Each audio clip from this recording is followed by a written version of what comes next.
that world heavyweight flow. Championship belt wrapped around my waist, yo. I got that Ric Flair figure flow. Slam you on the pavement, that's why they call me Street Pro. Create heat on beat flow. Like Jordan after the second time he three-peated, folks. Get ready, set, let's go. Fight toe to toe, release the flow created by this mic pro. Lights, camera, get low. Action packed, back to back. In fact, this monster will grow. Y'all better let him know. Man with the master plan, and you have no need to know. Hard like winter cold. Bust these fools, anything less than killing whack rappers is a crime. I stay trying to get mine. Stacking value, packing venues, winning over time. Ain't no fine timeline. Open your eyes, you're looking for the best, and this is what you find. Game is only for the bold.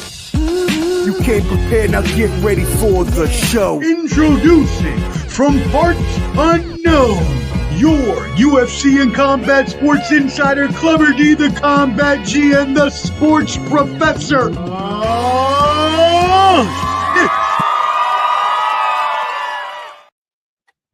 Yo, yo, yo, what up, friends? You know what it is. Ballin' Buds back at it again. Yes, you saw us last week. We had a star-studded show for the huge boxing event some people were calling the best boxing card ever.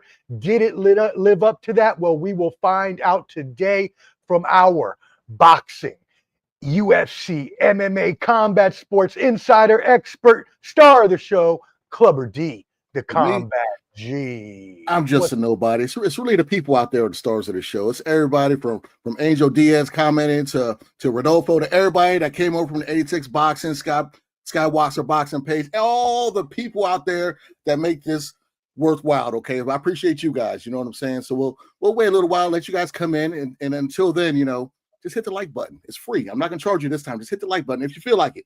I'm not gonna force you to do it, but Omar might give you a back rub. I would definitely give a virtual back rub to anyone that goes ahead and hit that like button right now for us. Thank you.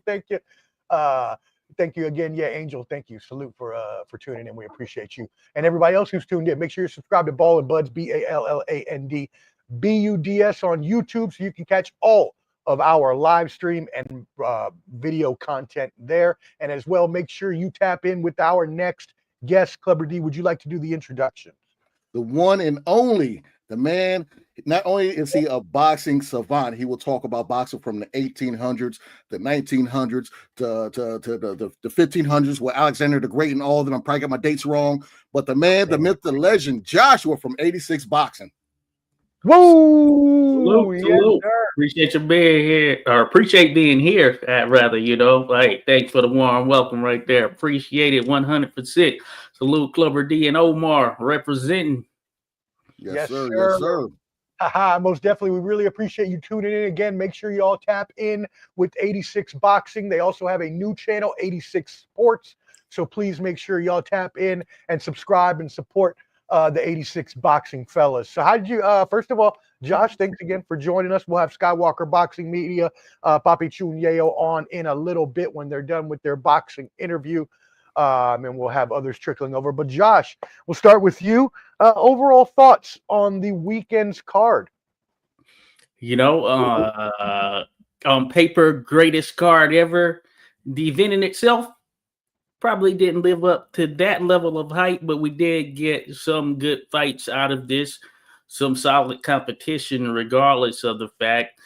Now, I do think that, hey, there's a chance we can up the ante even more. Some of it was unfortunate because of injuries, sickness, whatever it may be. We didn't get to see a couple of the fights that were initially planned. That being said, we at least got to see half of the stars that were going to be a part of even those contests. So I would definitely say that it was one of those where it was worth the while in terms of just being able to tune in and see all of these elite level fighters there in one venue and on one card, making it happen. But certainly, I don't think it set the bar in any way as the greatest card ever. But salute to them for even attempting such, though. Yeah, and you are our resident boxing historian and one of the foremost experts in boxing history there on YouTube. So we really appreciate that perspective. Clubber D, what did you think about what was possibly called the best boxing card ever? Yeah, well, on paper, if I would have saw it about 2 weeks prior to the actual fight, then yeah, I would say this was the best ever. Of course, one card went down, then the next card went down, then I was like, oh, here we go.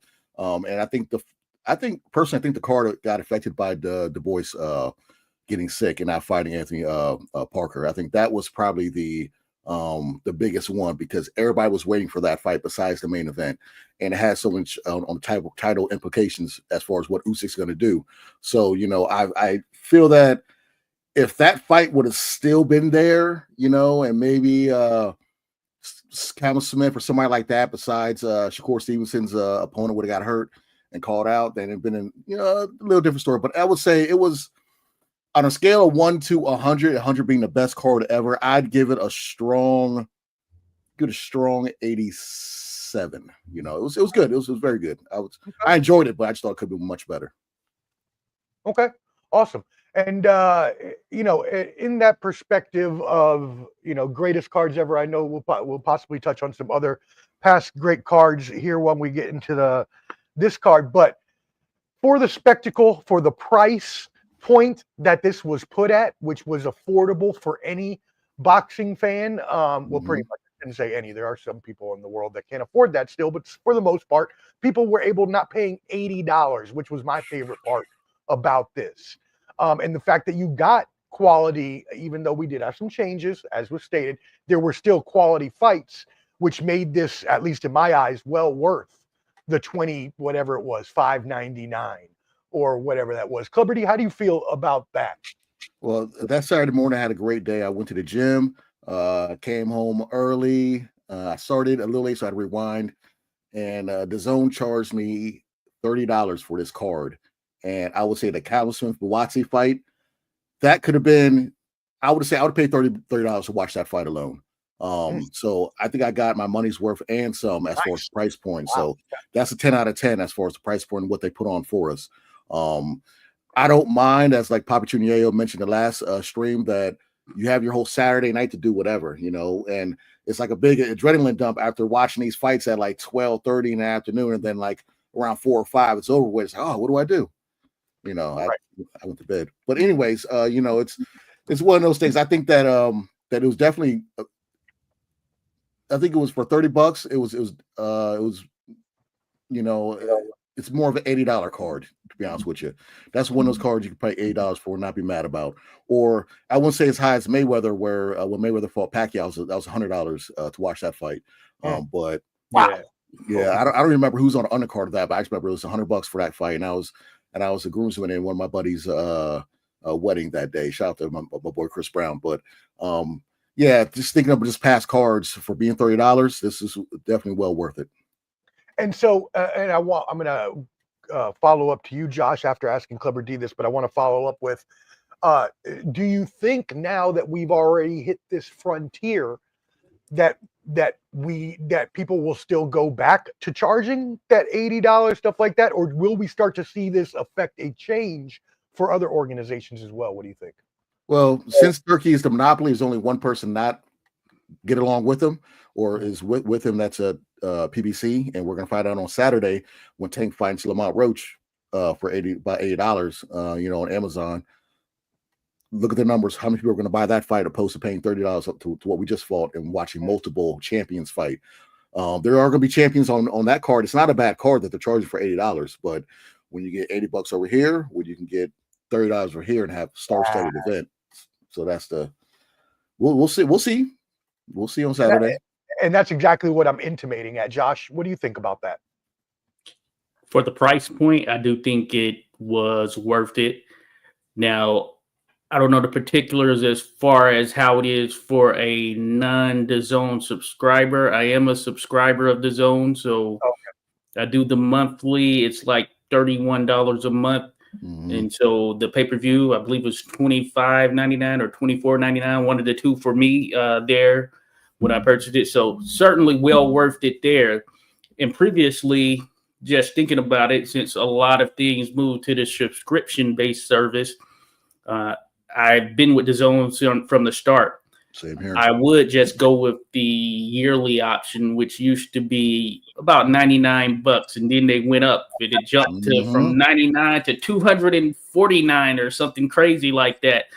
And I contemplated whether I even wanted to continue forward with it, but I did, of course, because I love boxing, and I think that the subscription model adds a different type of element to it, because we do get a number of solid top level fights that happen just based on being a part of the subscription in itself. And if you're going to have a pay-per-view thrown on top of it, then I would certainly take it at this price. And then for the caliber of card, most certainly it was worth the price of admission. Now, I will say that for any pay-per-view, it's kind of relative as far as what you would pay for a fight you would want to see. For instance, I know Clubber mentioned Pacquiao Mayweather. I would have paid any price to see that on pay-per-view, and just for that simple fight in itself alone. And I think those are the dynamics that are at play.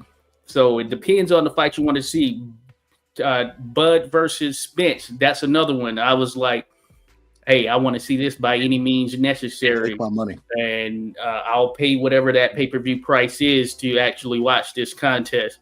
So I think it is relative. But as far as the amount of marquee fights that you got for that price there, which will generally go with between, I guess, $25 and $30, I think, yeah, spot on. You couldn't ask for more. And we'll see if all continue to be that way, but I will say that the last couple have been around that price point. I remember getting a previous pay-per-view on the Zone, and it was $19.99, somewhere in around there, about $20.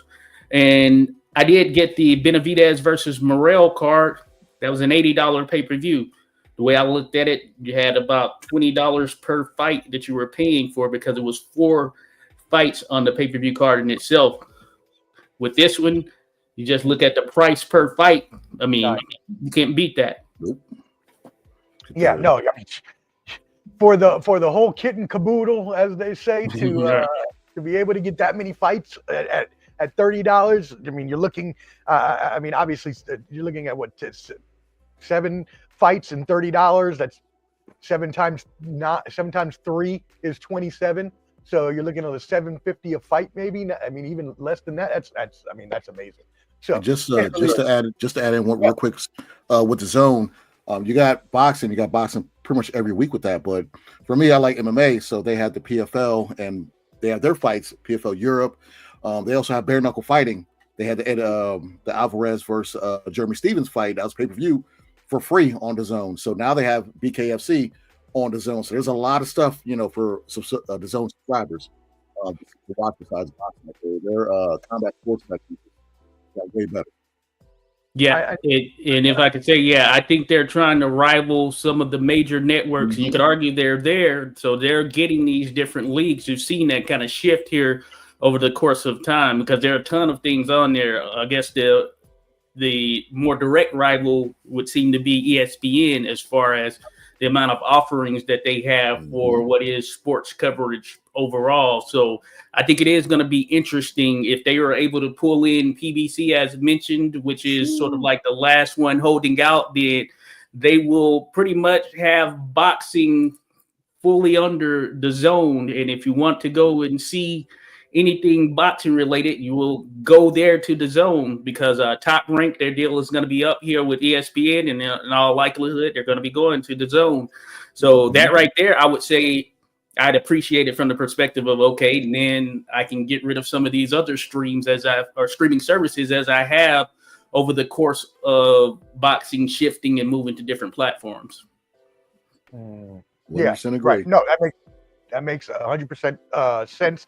And actually, I need to correct myself because I cannot say I'm a math expert and then come out here and tell people that 7 times 3 is 27. What the hell is that? First of all, it's 9 times 3 is 27, not 7. So forgive me for my total lapse of thought process right there. So anyways, it does come out to about $450 a fight because it is 7 times 4 is 28. So I'll take that all day. Mhm.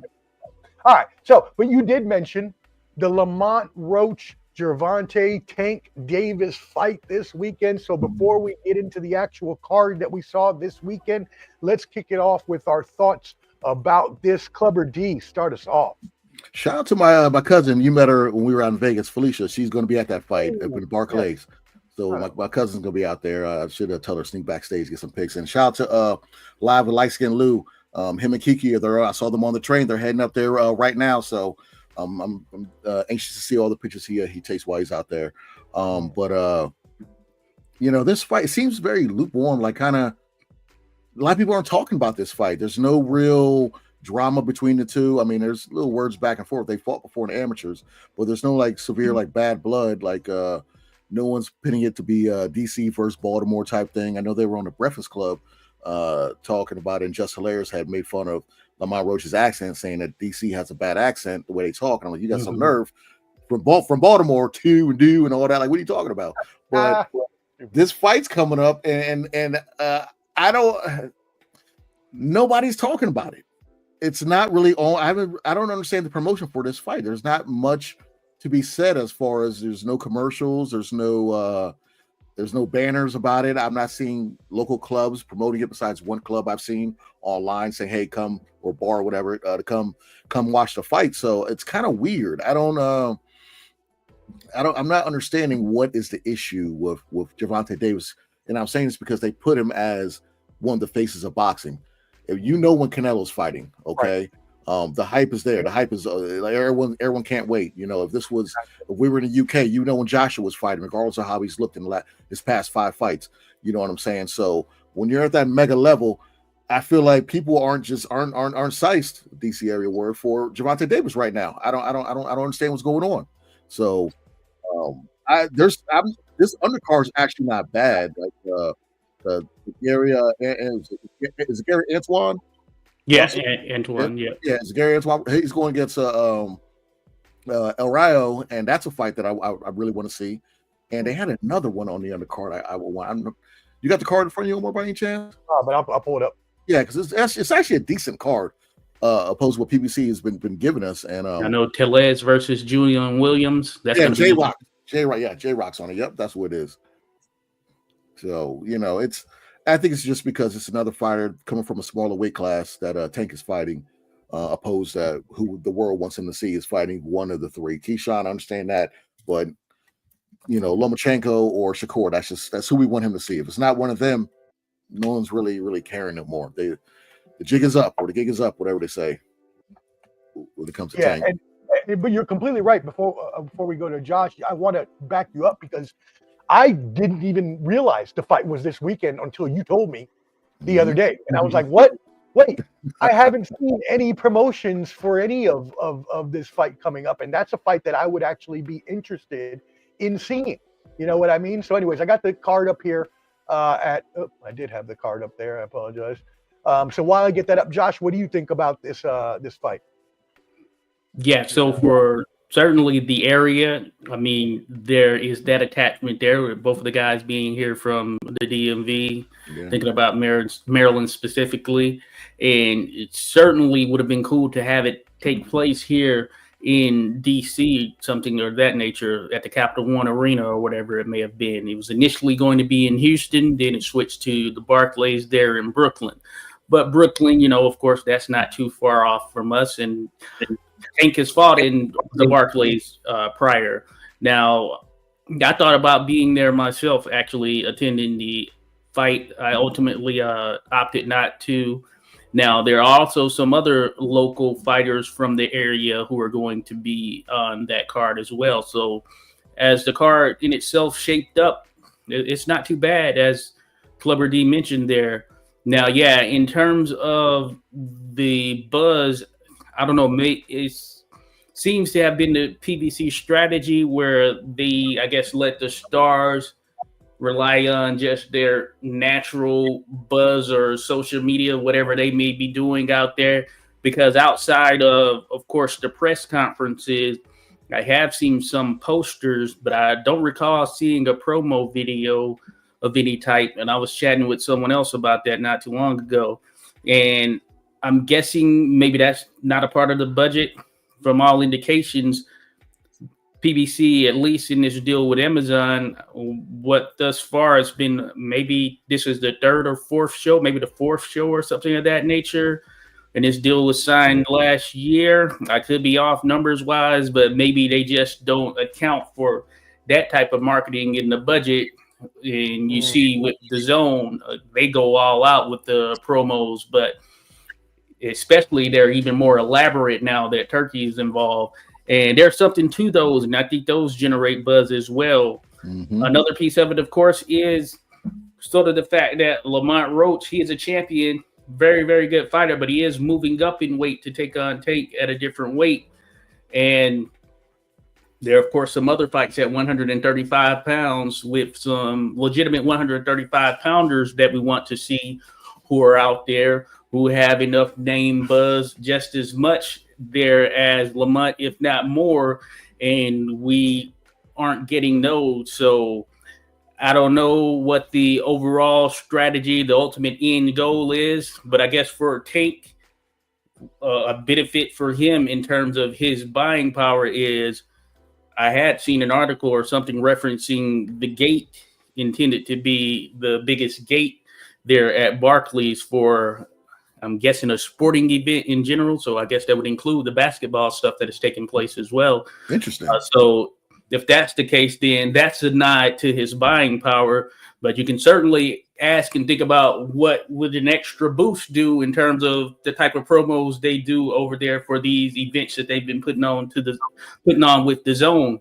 You would have to think that it probably adds more fans in the mix there, has more people going after their pay-per-views. And then, of course, one of the things we were talking about, the price point, because this one is going to be that normal price point of around $80, I would suppose.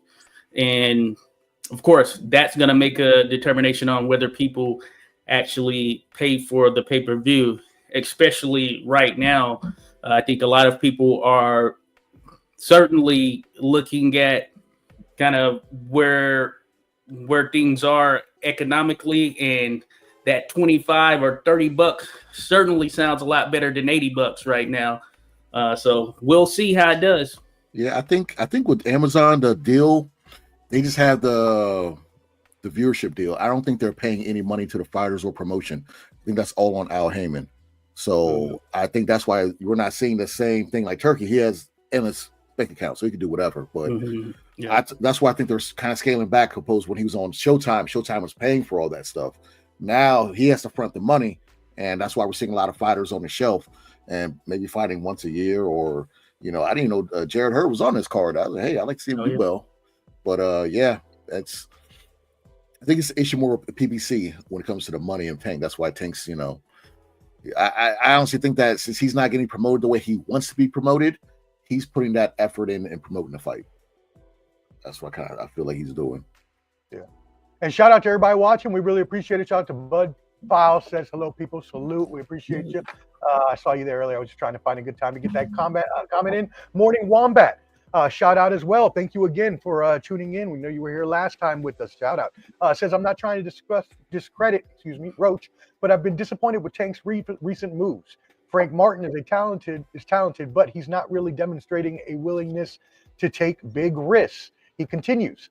The Garcia fight was a high-profile fight, but even that had the rehydration clause.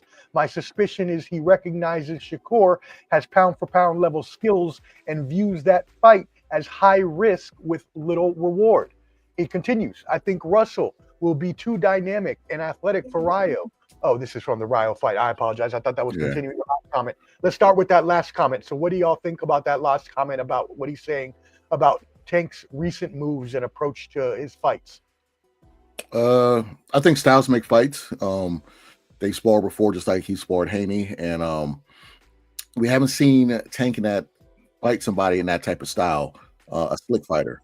Shakur's not going to knock. He's not a knockout artist. He's a slick fighter. He's going to outpoint you things of that nature. So we haven't really seen Tank fight somebody like that yet. We just think he come straight at him. So right now, in the point in his career, him being 30 years old, and him saying, "I only want to fight champions," That's what we need to see. So I don't hear this stuff about Shakur will get knocked out. Shakur will then knock him out, take his belt. What is more satisfying than knocking someone out? You said that is trash, and you take their belt. This is boxing. So what for the fans that disagree? Some fans disagree. Say, "Oh, he doesn't have to fight him." What are you talking about? Why? Okay, but yeah, just if he's trash, just knock him out and take his belt. We would like to see it. Yeah, Josh, what do you think? Hey, I think that's a valid point there. I think what Morning Wombat has stated, and cheers to you there, there's some validity there. There are fights to be made at 135 pounds.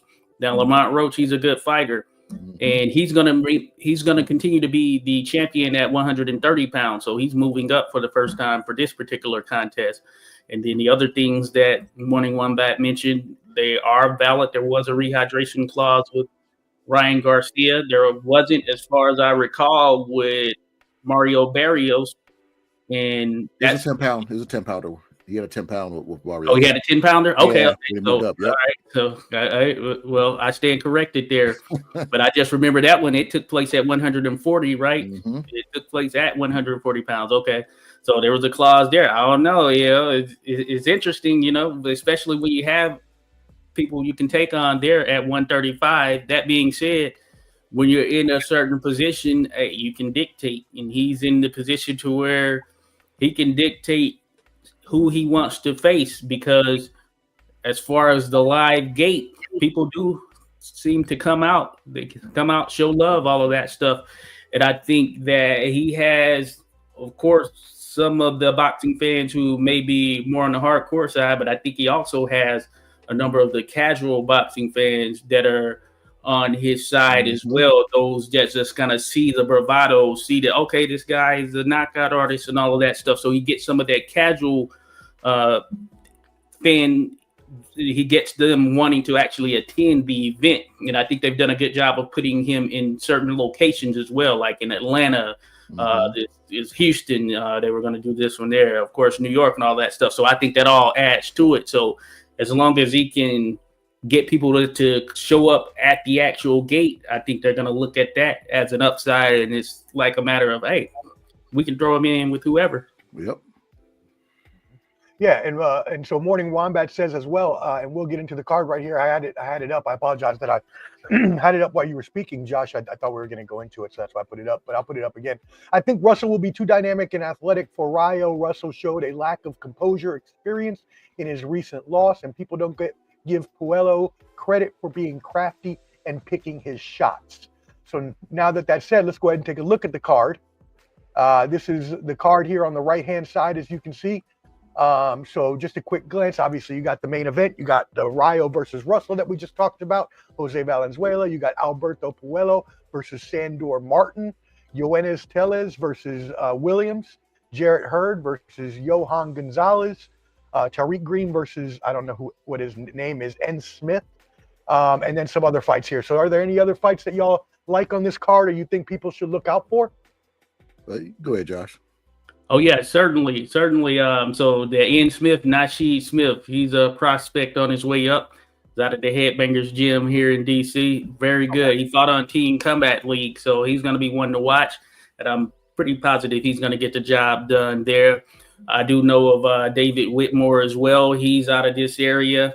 He started out 8-0. He's a very solid young prospect as well. I remember a lot of these youngsters as an amateur, and they've recently turned pro here in recent years. So he's one to look out for, along with Derek Scooter Davis, another one out of Headbangers who is top flight. His body work, some of the best you can expect for a guy so young and at his age. So I'm looking forward to those, but also those other ones up top. I agree with Morning Wombat. I think that Gary Antoine Russell, he understands the dynamic, and I think he's really going to go at Valenzuela, but it should be a pretty good contest. Puello, Sandor Martin, not bad. Sandor Martin, he's a decent, solid fighter there. I do think that Puello might have a little bit more to offer than Sandor, but that is just a fight that's not too bad for two guys who will be technical. Tellez versus Julian Williams, that's a very interesting one, though I think at this particular stage, Yoenis Telez is going to be a handful for J-Rock to deal with, and he might end up getting a stoppage there, to be honest with you. And then we'll see with Hurd and Gonzalez. I'm not really sure. Yeah. Clever D? Yeah, I see it. They, like Josh mentioned, they got a lot of people from Headbangers. I think that's where Gervonta Davis has been training with. Yeah, he's not with Calvin and Kenny. He's been up with Headbangers up in DC. And shout out to the Headbangers. You know what I'm saying? That's where Paul Williams trained as well. One of my favorite fighters for his accident. But I'm the one fight I didn't even know he was on this card, but Jared Hurd, I'm a big fan of him. Even before he slapped one of the Charlos, I've always liked the local cat. Yeah. You know what I'm saying? I was at the fight when he lost to J-Rock at where we used to call it the Patriot Center where George Mason plays basketball. I'm eager to see where he is because I remember seeing him a couple years ago. I think it was a Logan Paul Mayweather fight, and he was just getting worked by this guy. And I was like, ooh, might be time to hang it up. But then he's come back, and I guess this maybe his second or third fight since then. So I hopefully it's a good bounce back story. Yeah, I agree. I agree with J-Rock. I don't think he can hang with Telez right now at this point in his career. He's kind of like in the twilight, and I honestly did not know he was still fighting. Sandor Martin, he got robbed, I think, against Teofimo Lopez. You know, I thought he won that fight.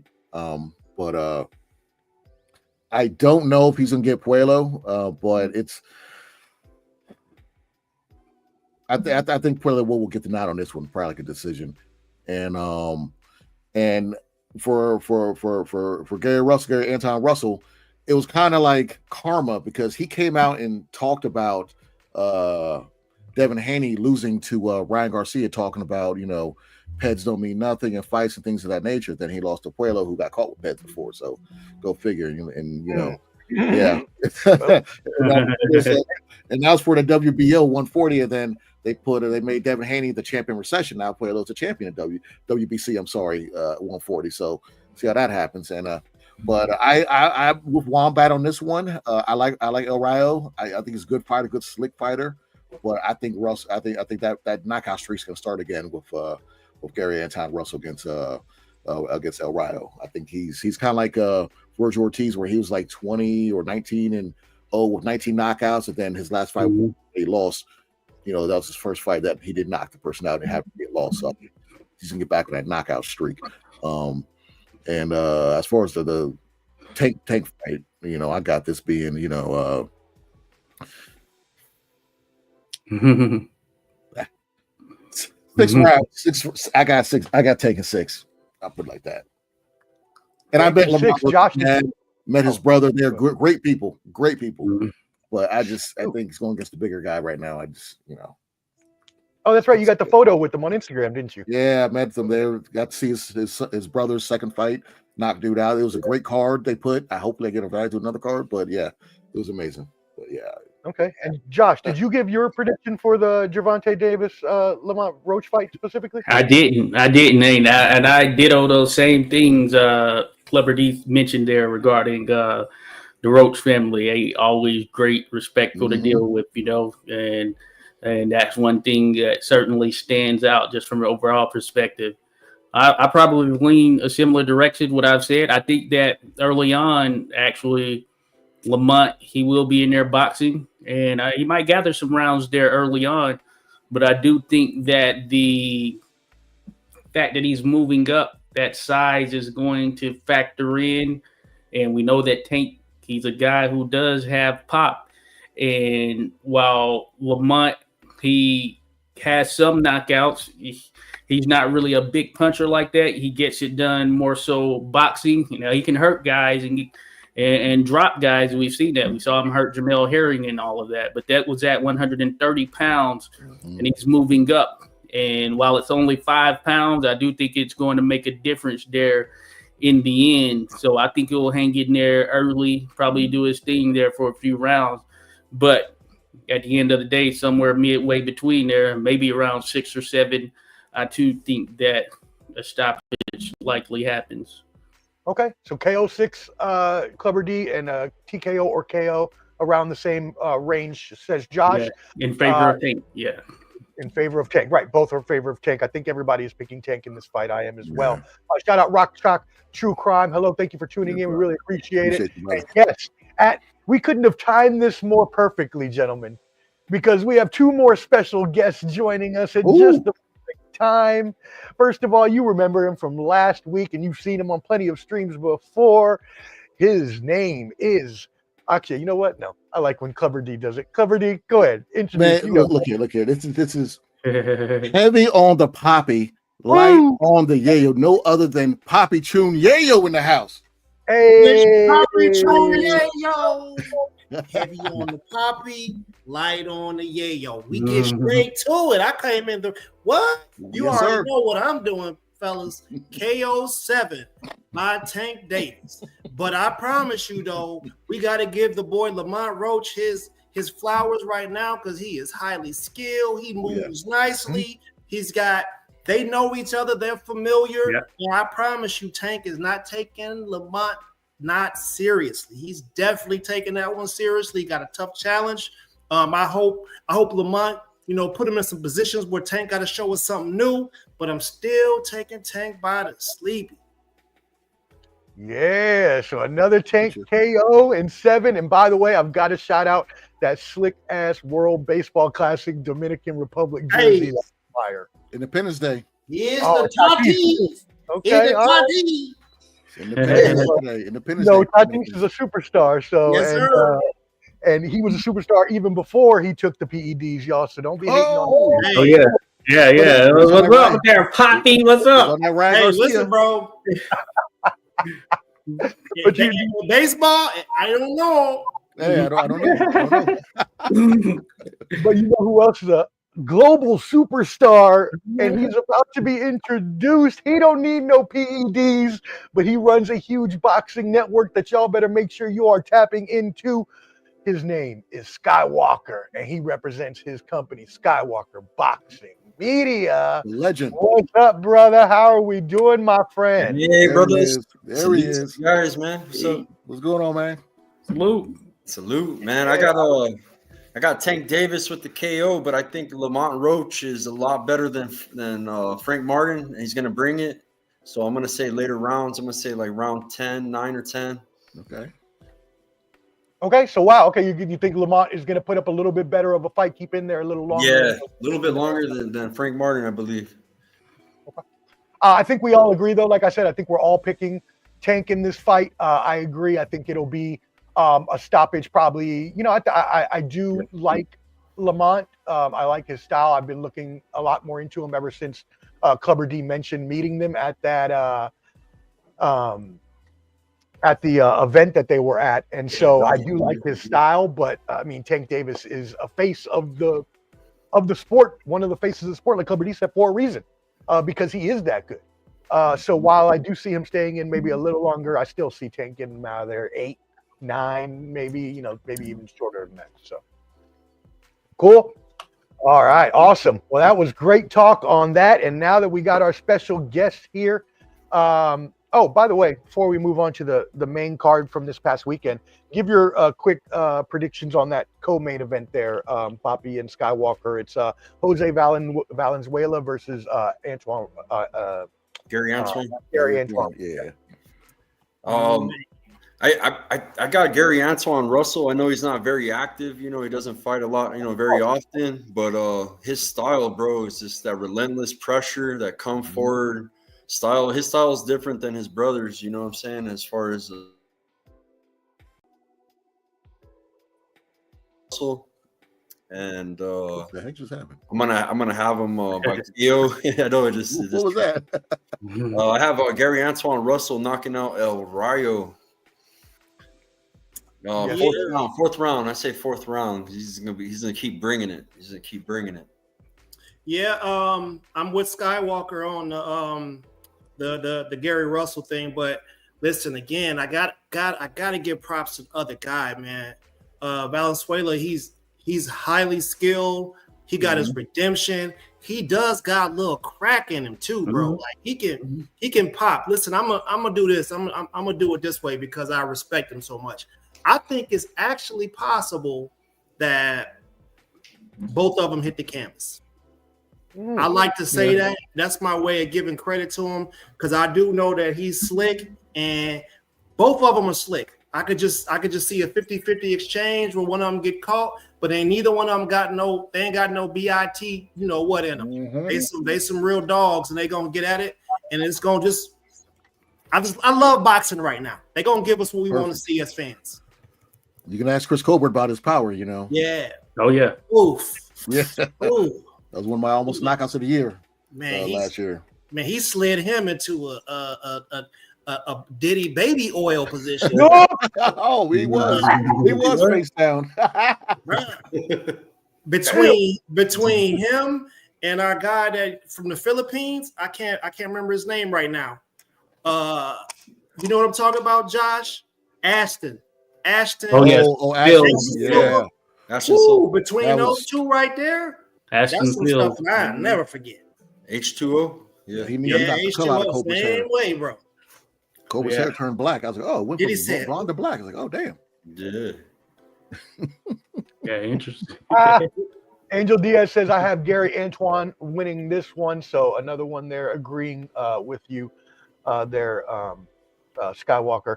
Some people are probably gonna say, El Rayo can handle that come forward pressure because he just fought Pitbull, right? Yeah.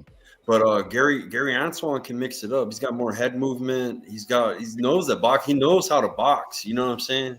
It's just that he just likes to bang. So you're gonna get a mixture of both with Gary Antoine Russell this fight because he's gonna be fighting a boxer. Wow. Yeah, Gary Antoine is an Olympian, so he can rely on those boxing skills where he needs them. And, and it was something kind of alluded to as far as with Gary Antoine coming into that Puello fight, he had been out for a good little bit. Now, he started out, he was fighting often. Some of that might have just been virtue of getting a date with PBC. For this one, he will have been out for a good while as well, though I think he will overcome such. But some of that with Puello, I would think, could have been activity. Oh, hey, make it official. Put me down for KO7 for Russell. Okay, so all right, here we go. A lot of people taking Russell there in this fight. So Morty Wombat came through with what you were talking about, Skywalker. Yeah, exactly.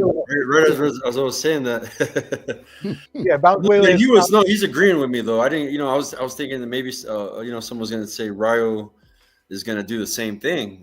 Hey, it could happen. Who knows, man, right? Shit, who knows, man? Rayo put on a good performance against Pitbull, but Pitbull, like me and Ernest, it's just a one direction, you know what I'm saying? It's a freight train coming at you, bro. No jabs. That's why he was made perfect for Tank. Yeah. All bricks, no jabs. All bricks, yeah. And so like you said, Pitbull is not the most difficult fighter to game plan for if you stick and move and stay aware of the power coming back, just like you said. So, thank you again, everybody tuning in. Make sure you tap in with everybody on this channel. 86 Boxing, 86 Sports, Skywalker Boxing Media, Papi Choon Yayo, Clever D, and Ball and Buds. We appreciate y'all tuning in. Thank y'all so much. All right, let's get into this main card then. From this weekend, this is what the people came for. So I'm just going to put this up real quick, and then we'll go back to the main screen. But as you can see here, these were the first 4 fights of the night. And so I'm just going to run really quick through the results, and then we'll go back to full screen, and we'll go through these individually. But Callum Smith did beat Joshua Buatsi. Agit Kabayel took out Zhe Li Zhang. And again, we'll get further into these fights in just a second, but I'm just going to announce the results. Virgil Ortiz over Israel Madrimov, and a split decision between Carlos Adames and Hamzat Shiraz, who this was controversial on the online. I see Clever D shaking his head, so we'll definitely get to his opinion on that in just a moment. But let's go ahead and start with this first fight down here. Callum Smith in the victory over Joshua Buatsi. I believe most of us took Buatsi in this fight. Did you not, Skywalker? I was in the chat for you guys, and I said, hey, don't sleep on Callum Smith because he's fought Beterbiev, and I didn't pick it In the prediction league, I picked Boaty. You know what I'm saying? I'll straight up. Well, then don't come on here acting all high and mighty. I did bring up the comment that the experience of who he's fought has made him a better fighter. And you know, we've seen it, man. Right after Canelo, he got a highlight reel knockout, and then he got lost to Beterbiev. He's fighting tough opponents. It's gonna make him tough, man. You know, you throw him in there with someone tough, it's gonna make him tough. So. I think he shocked everybody. You would have won some money too. I think he was an underdog too if you're on the betting odds. So, I mean, I'm definitely upset I didn't pick him because I really was thinking of picking him before, and then I was so convinced by all of you, especially Josh, with his argument about Buatsi. I was like, oh man, I got to go with him. So then I did, and I was like, damn it. But Callum Smith is an experienced fighter. He's been around a long time. He's no bum, right? He went in there and put up a good fight. So, all right, let's go back around the horn. Papi Choon Yayo, what did you think about this fight? Initially, I believe I had Buatsi by split decision. To be honest with you, that was my pick. That's my official pick that I had, and I called the fight a draw. I had a couple fights that night that ended up being a draw, and I usually take notes during the fight and I score round by round so I can know what I'm coming up with. And I had to fight. I had to fight a draw. I don't know, man. It just seems like I don't know. I have an issue with trusting people of color from Europe. It seemed like they let you down. It seemed like every time I see, you know what I'm saying, brown skin dude, I'll be like, oh, he about to give old boy to work. I'm just keeping it real with y'all. You know what I'm saying? I'm like, oh, he about to give old boy to work. And then next thing you know, it's like, damn, man, this dude, yeah, he ain't got it. He ain't got that same type of that we got here from America. You feel me? They don't be having it, man. Just be missing somehow. That's how I feel about it. But I felt like it was a draw. Could have went either way. But the whole card, every fight on the card had one judge that would have it like 117, 111. It's like, yo, what was you watching? Yeah, right. Every single fight. And I know we're definitely going to talk about that when it comes to the Adames fight, because I know that's why Clever D was shaking his head, and I think we're all going to touch on that. But when you do see cards like that are just, you have two cards that are pretty straightforward, and then you have another card that's all off in the wild, it's like, well, come on now. You're obviously being probably a little biased here because maybe you like the fighter or whatever. And I've seen this happen in lower organizations that have, local fights and things like that. But I don't know. Josh, what do you think? First and foremost, definitely don't make bets based on my picks. I'll tell you that right now. That being said, man, I knew how good Callum Smith was. I just leaned a little bit more in favor of Joshua Buatsi. I thought a little bit more of Joshua Buatsi in where he was at this particular stage, and that's what led me to picking him. And I don't think that we saw the best of Callum Smith in that fight with Canelo, nor the fight with Beterbiev. But I did think that Joshua Buatsi was gonna push all the bad performances aside, or at least those he's had in some of his more recent fights, and show the people like, hey, this is why I was one of the top amateurs. This is why they were counting on me as a pro right here. This is why I was under management of Anthony Joshua. They had me on the zone cards, etc. And I will give it to him. He got hurt in that fight, especially to the body, and he fought through. I got to give him that. And he actually was able to land some stuff, and he was able to hurt Callum Smith. I didn't score this particular contest. I only scored the main event, as a matter of fact. But in not scoring it, from what I saw, it seemed that he was more hurt at times than what I saw with Callum Smith, or it seems like he was in some of the worst or bad positions more for the duration of the fight than Callum Smith. And it looked like Callum Smith outpointed him, and that might have been the case there as far as punch stats were concerned. So when it was all said and done, I was thinking to myself, Callum Smith won that fight. No, Ernest mentions he saw it as a draw, so there was a lot of back and forth, so that potentially could have been there as well. But for me, just at face value, I thought Callum Smith put on the performance he needed to put on for a guy who was counted out in most regards, and rightfully so, just thinking about, okay, where's this mindset coming in? But he showed us that, hey, he's not done yet. Mm-hmm. Yeah, and I went ahead and put the scores up there because I wanted people to know what we were referencing. So look at this card right here, 119, 110. Like, what are you watching? Like, where? Crazy. Clubber T, what is this guy watching? Tell me. That was like when I heard the 119, 110, I said, what? I yelled just like that. You know, drop my fork. I was eating pasta that I just made. Drop my fork. I was like, what the hell is this? And I was like, here we go with this stuff. Because I know Ernest did say, you know, I'm all slicing up turkey a la chic and having a fights over there. And Ernest was like, well, you got to watch out. We don't know how it's really going to be over there. And I feel what Papi Choon Yayo was saying about the whole, you know, being a brother from over there. But I figure, you know, he's from Ghana. He's got that, you know, he's got that oomph in him, like maybe like Azula Nelson or Corte back in the day. So, you know, I thought that he was going to win this fight because Callum Smith's coming in at age 34. This is kind of like his last stand. And, you know, you got to let the young bull take over. And he was earlier rounds with the body shots, both of them going back and forth. And then when he cut his eye and he started losing the mid rounds and came back towards the end, I thought he was going to knock him out. I think it was like 10th or 11th. He had Smith really hurt. But when I heard that first score, and I had Buatsi winning, I think maybe split or decision. When I heard that first score, I said, nah, he lost. You know, I wouldn't be mad at a draw or losing by 1 or 2 points, but when I heard that first score, I said, okay, yeah, I know what's going on. And salute Champ Ross. We really appreciate you tuning in and for running the boxing predictions group. You know, we love that hard work. I got to put my picks in tonight. Speaking of, thanks for the reminder. Oh, yeah, I haven't put mine in. But I got 5th place last week. He told me. I was very excited. Hey, yeah, man, you did work, man. Omar killing it. Wow. I'm reaching for the fences because I missed it was the Monster Inoue fight, and I'm sitting there doing a report. I was like, oh, I got time. I look, I was like, ESPN, the fight's already done. I had my picks, but I didn't want to be like, hey man, I already did it before the fight, so so that's why I'm behind in those. So I'll be swinging for the fences in that thing. I got to catch up somehow. Okay.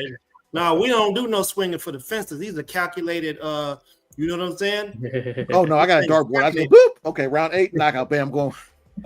I'm already behind, so I gotta do something. I need the almanac. Omar, give it to me. Come on, please.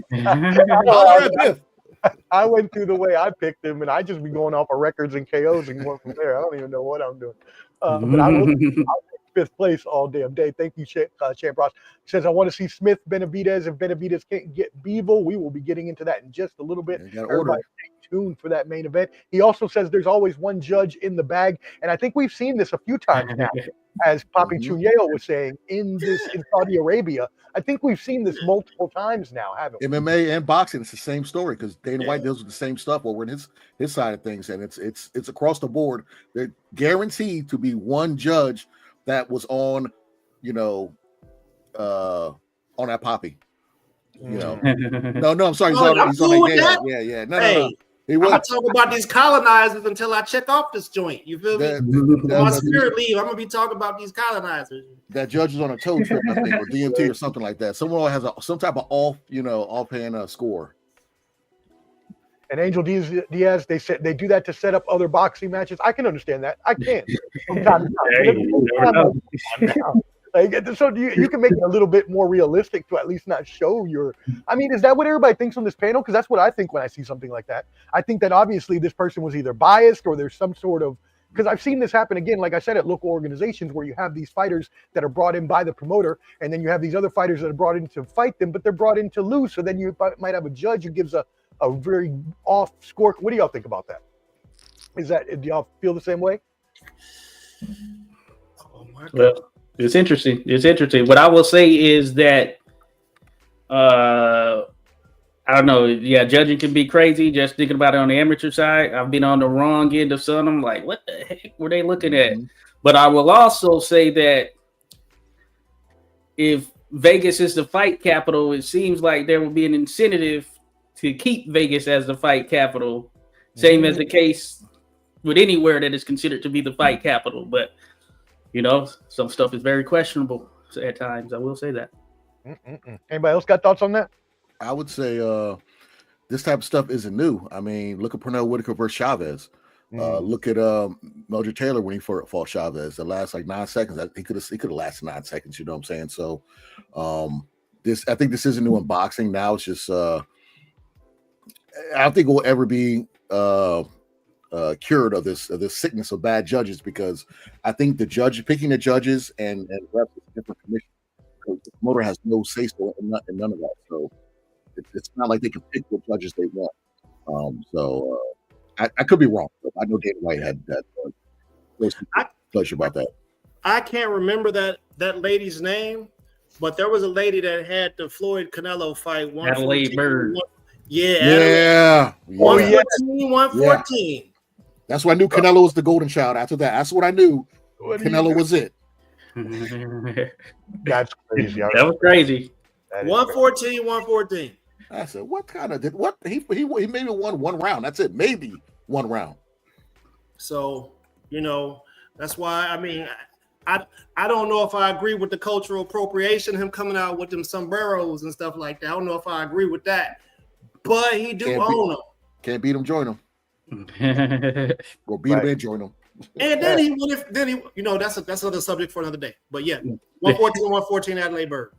Mm-hmm. That's all that needs to be said. Rolling with the punches. Thank you for tuning in. We appreciate it. Says Moonshoe. Appreciate you, brother. Rock Chalk, Left T Dutch DNA on that. We appreciate that. Everybody hit that like button for us. As Clubber D said, it's free. So help us out. Boost us up in that algorithm right now. Hit that like button and make sure you subscribe at all these channels. Yeah. Skywalker Boxing Media, Papi Choon Yayo, Clubber D's on TikTok. You can find Ball and Buds at that QR code up top. Scan that and make sure you subscribe. Omar's giving out back rubs for everyone who likes. He's giving out back rubs. Virtual back rubs for everyone. Shout out Big Dog Talk Sports. We appreciate you tuning in. He says if we don't get Beterbiev versus Bivol 3 in a Callum Smith Joshua Boatsy rematch this summer, we riot. We might have to. We might have to after the news today. We might have to. Sounds good. Definitely going to be getting into that main event here in a second. Morning Wombat, did y'all discuss Turkey telling Shiraz Corner that he was down on the cards? I understand Frank. We can jump to that if y'all want. That don't matter. Yeah, that's what we'll do. We'll just go ahead and jump straight into that one since that when you're paying for him, you can do that, I guess. He says, yelling at him in the corner, but Turkey occupies a different role as the law. He says that's a bad look for sure. So let's go ahead. If anybody has any thoughts on that, go ahead and I'll bring up this card real quick. And so anybody have any thoughts on that? I'll say something quick on it. We all know it was just a travesty, and Shiraz, he did show his hand. I think one hand is broken, whatever, but may not. It doesn't matter. He lost that fight. Carl Sadamas deserved to be the winner. My only thing with that fight, when Turki Al-Sheikh walked over there and kind of telling him, hey, whatever, you got to win by knockout. That reminded me of the fight with Mario Barros against Tank when Barros was winning that fight. He just like a lot of Tank fights, he was losing. Tank, Floyd Mayweather walked right over to that corner and started talking to Calvin and all of them like he was the extra cornerman. And I'm like, ain't that illegal? Like, so we've seen this. We have before. And what's his name's dad? Oh my God, it's Haitian fighter. He had the trilogy with Victor Ortiz fight. He fought Mayweather also. Andre Berto. His dad would do the same thing on those on the HBO Boxing After Dark cards. He'd walk up there and say, hey, you got to get back. But hey, if you got the money, you can do whatever you want to do. So that's my thoughts on that. So it's a little cheatery. Anybody else have thoughts on that? I seen it. I seen that clip that he's referring to, and that was kind of wild. You know what I'm saying? For him, it's kind of like outside interference. That there should be rules. Josh knows better than me as far as an official. If someone were to come up to the ring and give some kind of like I don't know, is that breaking the rule, Josh? Well, yeah, but I will say this: like on the amateur side, for instance, at the national event, it's open scoring. So for the first 2 rounds, you're gonna know what the score is. You'll be able to tell your fighter that. Right. Now, there are still some places in the pros where they do open scoring throughout a contest. But yeah, in the fashion in which it goes down, that is not allowed as far as what I know from a rule standpoint. Someone there who's sitting as a spectator just coming over and tell, hey, you're down or whatever. So yeah, that part of it I think is pretty much illegal, whether that's amateur or pros, but you can get away with a little bit more there on the pro side. Hey, look, man. Turkey had a whole city built in 6 months with a boxing ring that came up out of the ground. That is true. He can. Who's gonna tell? Hey, bro, go sit down somewhere. What? Cut his tongue off. Feed him to the lions. Right. Cut his tongue off. Cut his tongue off. That's diabolical. Yeah, feed him to the lions, bro. What The Lions? like that? Feed him to the gladiator. He do whatever he want to do. Yeah, if he want to have some midgets stripping on the pole behind the ring as a distraction in between rounds, he can do that too. But let's look at these cards here. 114, 115, 114, 114. So again, right, we have two judges that are clearly seeing the same fight. And then we have 118, 110. What is that? Now the 118, 110 is probably the more correct card in this contest, actually. But I'm just saying the dichotomy between those scores. I'm not saying which one is right. I'm saying, like, how do you have that big of a difference? When something doesn't belong. So I say, like, I don't know. Maybe there's some incentive there or something. Okay, so what are the thoughts on this fight? Let's go around the horn. Clubber D, you already gave your thoughts just now. So, Josh, what do you think? I would say that top to bottom for the card, probably the more disappointing performance for me was the performance of Hamza Shiraz, because I believe that he was going to come in there and show why he's been hyped up, why he is a guy considered next. Now, I heard mention of a hand injury. I'm just finding that out. I don't know what the validity of that is. But that being said, he seemed to be stuck in the same gear and played it super safe. And I think that it was a fairly impressive performance for Adames in dealing with a taller, longer, rangier guy, because Shiraz, you look at him, he's a big dude there for 168 pounds, and we're going to see him probably at 175, could end his career at cruiserweight. And for Adames, the way that he was able to move and come forward the entire fight, stylistically, because he's a solidly built guy as well, I thought that was pretty impressive for me. And Shiraz, he seemed to be stuck in that same gear. You know, really the 1-2, that's all he was doing. Didn't see a lot of variation from him. So I thought it was probably the more disappointing performance, just relative to what I thought he was going to bring to the table in this contest, especially considering Adames, he's been fighting like once a year for the past 3-4 years. Mm-hmm. And Shiraz, man, with all that momentum, couldn't take advantage of it there. So I did think that Adames deserved to win. I wasn't scoring it as mentioned, but looking at it there, man, it's hard to see a draw for sure. Mm-hmm. Skywalker, what do you think?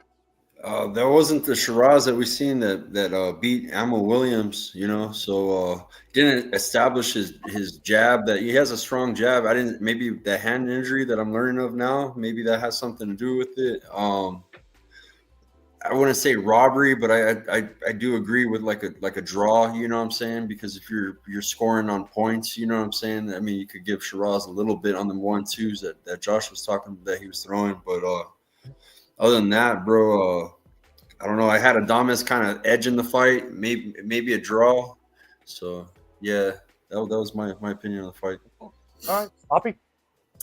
All right, in my notes, I had going through the motions.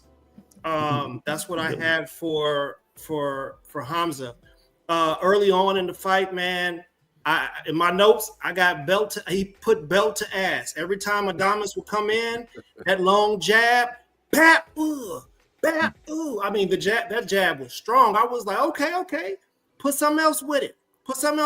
Then I just started seeing Adames apply smart pressure. Like he would double the jab to come in and then get to work.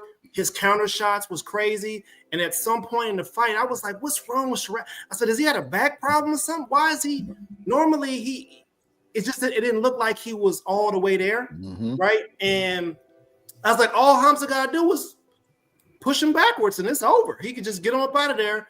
But Adames made the adjustments, the smart pressure, overhands. Initially I picked Hamza by KO7, but I had in my scorecard I had Adames winning by a round. Okay, cool. And since you did have Adames winning this fight, I do want to go back around the horn. Did anyone? What are your thoughts about these fighters specifically going forward? Because I know coming into this fight there was a lot of hype about, especially Hamza in general. Where do we think this split draw has put these fighters? If anyone has any opinion on that. Okay. Hamza, listen. So you're entitled to have people have a bad day sometimes. I just think that he happened to have a bad day. Maybe even if his hand was hurt. I still think there was spots in there where he sort of looked like he had what it took, but I don't think this hurts his stock at all. They end up handing out participation awards apparently, but Hamza is not a participation award. He is the real deal, and I think he still will be a problem for anybody. So he'll be able to get back. That wasn't his night. Are they fasting or something? Yeah, I was really trying to figure it out. Like in a week or two. So this reminds me of Fundora. This happened to Fundora too. Fundora got taken out by Mendoza, and look where he's at now. He's crazy. Everybody says that he's tough, man. You talk to all these elite, and they're like, man, this tall, rangy guy is tough. I was like, did he have a bad weight cut, bro? He was not sweating for like 5 rounds. There wasn't a lick of sweat on him. I was like, what's going on with him? Right. Yeah. Okay. All right. Let's catch up on these comments here. Champ Ross says the promoter or little minion gets in the ear of the judge just to think who pays the judge. Is it the promoters or the commission? And at you, Josh. So he was talking about the comment you made earlier. Yeah. Shout out Seba. We appreciate you tuning in. Appreciate that. Irish Chris in the house. Raj Chuck, too many prime drinks with vodka. Okay, my buddy. You stay nice and relaxed at home and enjoy that prime and vodka. Angel Diaz, it was actually less than 5 seconds, so I couldn't believe that. I actually don't know what that's in reference to, so I apologize.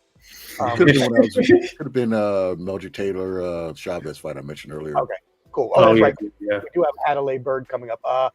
And Champ Ross, yep, we've said that one already. Hey, Rock Chalk, thank you for subscribing. Appreciate you. Please make sure you subscribe to these channels. These people put in a lot of hard work to get their channels up and running, and they would really appreciate you subscribing. 86 Boxing, 86 Sports, Skywalker Boxing Media, Papi Choon Yayo, Clubber D on TikTok, and at Ball and Bud on YouTube. We appreciate you. Adelaide Bird, still the judge in Vegas, shows the problem with the system. Vegas Athletic Commission isn't holding bad officials and judges accountable. Nope. That's the wife of referee Robert Bird, for those that don't know. Oh, well, it is. Who was also a Vegas referee. He retired now, though. I'm pretty sure or I just haven't seen him in a long time. Maybe he's still out there, but we need Julie Letterman. We need more of her. You know what it is. A lot of these people they done been on tape somewhere they wasn't supposed to be. You feel me? Somebody got something on them. They getting blackmailed. Hey, I'm gonna need you to get that scorecard right before I release this tape here to TMZ. Right. They done found out the background check and found out all kinds of somebody said she was on the Lolita Express. Lolita Express. She was sitting next. They said she was sitting next to Chris Rock and Bill Clinton. Damn, get out of here. Lolita Express. Some Epstein Island type stuff. Who named Diddler? I tell you. Morning Wombat. I hear that, but again, Floyd was Tank's individual promoter, whereas Turkey is sort of overseeing the whole card. So he's going back to Turkey talking to boxers about being down in the card. And by the way, do y'all think that should be allowed? Or I know some of you said he pays the bills, so it's whatever he wants to do. But no, Turkey is the king of boxing, like for the whole entire world. I need you to try to let that sink in a little bit. It's like some Thanos shit, bro. He's the king of the entire world of boxing. If he decides that every great fight is going to be over there, people are trying to cash a check. It's hard times. We in a recession out this. I mean, he got Canelo on Cinco de Mayo going over there. Okay, now Crawford fights to be in America, but like I said, he is Thanos. So he's missing that one last stone. Yeah, that one last stone. It's that, put on a middle finger because you know who runs it. It's that one last PBC stone. He's about to get the top rank stone. Got the Queensberry. Got the Matchroom stone. Got the Golden Boys stone. So it's just one last PBC stone. He needs. And Al Heyman is like a guy in the shadow. So I'd imagine that's a crazy power dynamic right there, considering the power that Al Heyman has had in the sport. He advises so many boxers. Woo! I would like to be in a meeting between those two. Hey Eddie, go get me some coffee. Somebody go get Bob Arum to give me the baby oil for my feet. Well, he loaned out Adamas, right? Because Adamas was PBC. Yeah. So wonder what's the back end money on that, or is he just saying, "Hey, if you're gonna pay him, take him"? I don't know how that works. So I'm sure he was an advisor. yeah. There you go. There you go. Power brokers in the business make power moves. Champ Ross says, I don't like open scoring. Neither do I. I do. I love it. I want to see what judge went with what for what round, because I feel like I heard somebody say Canelo used to get the first 4 rounds in case somebody cut him. I've heard that. I want to know what you score per round so I can figure out if you cheating or not. That Austin Trout Canelo was open scoring, I believe. That was a fight before the winner gets Mayweather, and I don't know. I'm just not a fan of open scoring. I'd rather it just be. It should be by the book and don't cheat. But that's asking for a lot nowadays, or for the last whatever years in boxing. They're like, how old was that little girl that was on that film? You said, Morning Wombat also doesn't help that Shiraz has a sponsorship deal with Riyadh Season as an ambassador. Hard to call that BS decision anything other than home cooking. I had Adames 8-4, so he had a pronounced victory for Adames. Angel Diaz and Charles, that would be great to get another fight. Yep, that does happen. We see that. That's true. Rock Chalk, them bad days happen. That's what Papi Choon Yayo was saying. Certainly. Pause on the notes. So stupid. I didn't even see that was you. I just put that. Definitely got to see the scoring. Yep. So there you go. Open scoring does allow more transparency into the sport of boxing. And I believe, and I mean, obviously, any of y'all can correct me, but because there have been these issues that have gone by for so long, like Celebrity was saying, that's why we have open scoring, is to make sure that we out these judges that are not doing, a good job. But we don't have it much. On the pro side, we don't have it much. Okay. There you go. Okay, cool. Did you guys talk the 10 card? We did. Yes, Adam. If you go back to the beginning, Here's Adam. or actually, no, go back about midway, about 30 minutes in, you can hear all the predictions from all the 6. Actually, go right to when you see Skywalker and Papi come in, and go a couple seconds before that, and you'll get all the decisions. Open scoring takes away the unexpected in the fight, the drama. Okay, that is true. That is true. You know what's going on the whole time. Hey, the people in the crowd don't know what's going on, Champ. That's true. So you mean we got commercials, the entertainment, but that kind of adds to it. If I'm at a fight, if I go to Stadionless versus Boots in Jersey in April, and I'm like, okay, split decision, everyone's on pins and needles, and you hear the correct call, you're like, everybody goes crazy. You know what I'm saying? If it was open scoring, it's like, all right, well, 1, 2, okay, well, yeah, he won. All right, I'm leaving. You know what I'm saying? It's not. I think it still adds to it, the whole thing of boxing, But that's just me personally. Not that I would yell, like that again. I was gonna say, I don't think I've ever heard you do that in your life. Actually, no, I'll probably take my shirt off like, whoa. Rock Chalk says helps keep one honest, and yes, I mean that's true. If you're getting outed when you have bad scores, you're gonna maybe change your ways. But I mean, as y'all said, Adelaide Bird is still a active judge, so hey, it is what it is. All right, cool. Let's move it on to the next fight. We have Zheli Zhang versus Agit Kabayel. And so German. Here, my homeboy, my brethren from Germany. What was I going to say here? I forgot what I was going to say. 6-round TKO was what this was. 6-round TKO. So Clubber D, start us off here on the Agit Kabayel defeating Zheli Zhang. I picked for Kabayel to win. I think I got cheated around because we all know. Oh yeah. What the hell did the ref do when he was body snatching? He was killing that body, and he stops it for a second, and then it's like, oh well, keep going. Well, wait a minute. He should knock him out. But I think I got cheated around. I would have been maybe spot on. But yeah, I thought Kabayel did what he was supposed to do. This guy. I think this whole card, if you look at it from Boate all the way to the last fight with Bivol, everybody makes a point to go to the body. All high-level top boxers go to the body, and this proves you don't have to be. It doesn't matter how big you are. If you got that doughy middle, it's going to get molded into something. That's what happened. So that was good. That was bars right there. Thank you. That was bars. I like that. Kabayel body work is no joke. So Champ Ross agreeing with you there. Josh, what do you think? I think I was the only one that actually picked Jang to win this fight.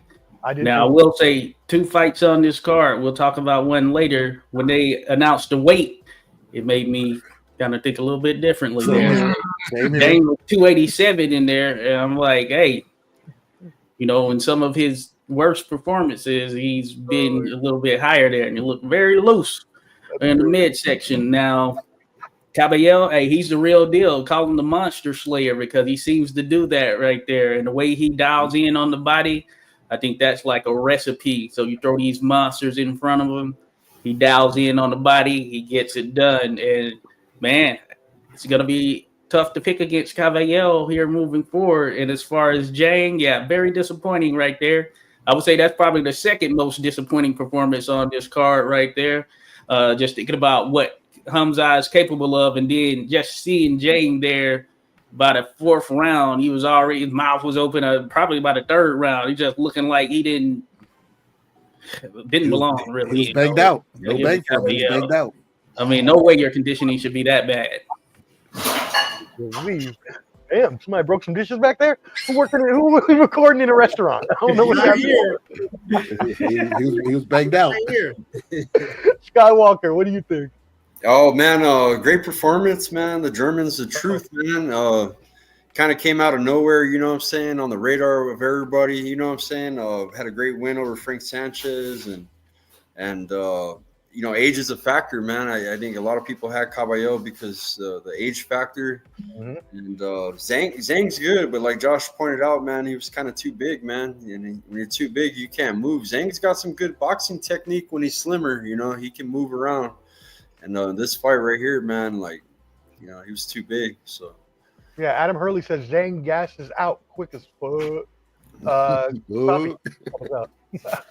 was about to say. Hey, look, bang bang got bang bang. Hey, whoa. Hey, I told y'all what was gonna happen. I ain't gonna lie. I picked KO7. I was like, come on, I know it's gonna be KO7. But let me give Zhang some credit real quick, right?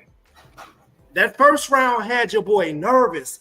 I was like, yo, how is he moving like that? Cutting the ring off, the pressure. I think I felt like he almost put Caballero to sleep for a second in the first round.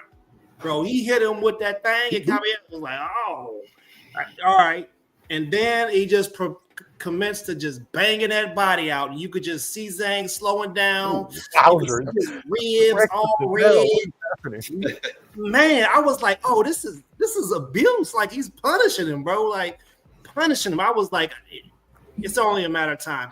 I am a huge fan of Caballero and Bacoli. I think those are my 2 sleepers in the heavyweight division for now, and that's just how I feel about it. Caballero is the goods. And he just looks the way he looked. He's deceptively athletic, and his work rate is ridiculous for a heavyweight. Yeah. So I need to see Caballero fight our heavyweight from here. Our Olympian dude. I need to see that. Anderson. No, not Anderson. Torres. Torres. That'd be crazy. I need Skywalker's not a fan of him. That's gonna be some work. Hey. Some work get gave out there if I see that. I don't know if he's ready for that right now. We'll see. Valdez, man, he'll sign everybody's autographs, man. I mean, there'll be like 500 Albuquerque people there, bro, all lined up, and he'll see every single one of them, But I see it different with other stars, you know what I mean? Yeah. Yeah. Rock Chalk says Zhang needed more zing. Yes, there you go. That's and yeah, exactly. Yeah. I'm not gonna say what got knocked out of him, but he had a lot of stuff knocked out of him that fight, on that right side. I'm not gonna say also his whole analysis of that fight, but I appreciate the in-depth analysis. Hey, Chinese Shrek. That's what I called it. When was the last time y'all can remember a heavyweight with body punching attack like Caballero? Impressive work rate. No. Yeah, right. And you know when that referee moving like that. Well, yeah, Chris Bird, good one. Yeah. Very technically sound. That's how he was able to beat some of those bigger heavyweights as well. Mm-hmm. But yeah, when that referee stepped in, I think that might have been like the 3rd or 4th round. I think he thought that Jang was about to go down. He lost sight for a second, sending him into the neutral corner. And Jang just hunched over. He could have stopped the fight right there, honestly. Yeah. I was like, hey, what y'all doing? Put him in a body cast. He's on that same machine Bruce Lee was on to try to recover from the spinal kick. So it's Rush Hour 2 when they at the dojo. Crazy. So he got a gift right there. Hey, Guido's real tall too, man. He's gonna be towering over Torres. Yeah, Adam Hurley says Torres has a fight with Guido. That's not a bad one. This will tell us a little something right here for Torres for sure. Yeah. I didn't know that.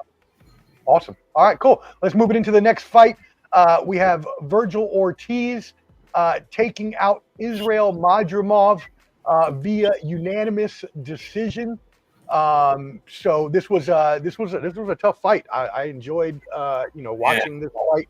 And I know most of us, or I think some of us at least, I know I did, picked him to KO him because of his KO record. I remember asking y'all about that, but it was not a KO. It was a unanimous decision. So how do we feel about this fight? We'll go back around the horn the other way. Papi Choon Yayo, start us off. All right. So Madrimov still got his damn hands in his damn pockets. All this feinting and moving and doing this, bro. This is boxing, bro. You got to throw them hands, cuz. You know what I'm saying? I picked Madrimov by KO. I thought he was gonna have his hands out of his pocket. He was gonna get back to the work he was doing pre-Bud, and I just, and I was watching Virgil, and I was like, man, damn, Virgil be bullshitting, bro. Like, he can't cut the ring off. Like, he had a hard time cutting the ring off. Madrimov, he did a lot of moving and there wasn't a lot of punching. But when Virgil did get to him and he got within range, man, Virgil was digging at the body. He was letting the hands go like the typical Virgil. Madrimov did set him up a couple times, but the punches was mostly caught on the gloves and blocked a little bit. Honestly, I had Virgil. I think I had Virgil winning by 1 round. Okay. And now you see, I put the scorecards up here, so thank you for telling us that. Papi had him winning by 1 round. The cards, 115, 113 on 2 cards, and one judge had it 117, 111. So Skywalker, how do you feel about this fight? I had it 115, 113. Virgil. Virgil did pretty good, man. I like some of his little sneaky tricks he was pulling on Madrimov, like punching his guard out of the way. I don't know if you've seen them hammer fists at the guard. He was like throwing that shit, and then he would go to the body. Mm-hmm. He was mixing it up, bro. It was a great performance from Virgil. I thought Virgil was going to get the knockout, but Madrimov, very sound fighter, you know what I'm saying? Moves around a lot. Great fight. I was in El Paso, I was at a title fight for Stephanie Hahn, so I was on the go. I had checked out of my hotel room, and I landed at Peter Piper Pizza. I don't know if you know what that is. Peter Piper Pizza. Kids can play, you know what I'm saying? So I was watching, ordering pizza, getting tokens while this fight's going on, trying to I watched about I watched the half end of the fight. So I say the first half I kind of miss, Okay, cool. I got the Peter Piper. Yeah. You need a spot to watch the fight, let the kids play and watch the fight on the phone, That's perfect. Shout out Brian Corbett for tuning in. Cheers, Brian. Choon, what's up? Hey, so my thoughts are, I thought Ortiz showed his range in this contest, and relative to the opponent he was in with, you could argue his most impressive performance, given what we know of Madrimov, his capabilities. And one of the things that I guess stood out was the fact that Ortiz, he didn't get sloppy and reckless, even though he was having a hard time catching up to him there through the early portion of the fight. He seemed to maintain his composure, and by the end of the fight, he had Madrimov forced to have some exchanges, and of course, Ortiz got the better of those. And as it relates to Madrimov, damn good fighter, a lot of amateur experience, as mentioned. You have 350 fights. One of the things you have to ask yourself, when is constant movement too much movement? And that may be a thing that kind of came into the fold with him, because I'd imagine he could in maybe some miles in the way that he was bouncing around that ring. And you just had to think to yourself, especially as the rounds wore on, he wasn't going to be able to just keep that up that entire time, right? And I think that's what his downfall might have been. He should have exchanged a bit more, And probably when he goes back and look at it, he'll see that. He'll think to himself, man, yeah, I spent a lot of time there. Like what Ernest mentioned, with his hands in his pockets. He was there on the outside. So it looks impressive stylistically, but when you're doing that, you're really not doing anything after. Mm-hmm. Yeah. Clubber D? Yeah, I agree. I agree with just about what everyone said. I mean, I actually, I'm kind of with Ernest on this one. I picked Madrimov. I don't know if it was a knockout, but I had him winning this fight because you look at Ortiz's last fight with Borchak. You know, he got knocked down 3 times. I thought he lost that fight, but they gave him the nod on that one. And I thought Madrimov was going to set him up, set some traps for him.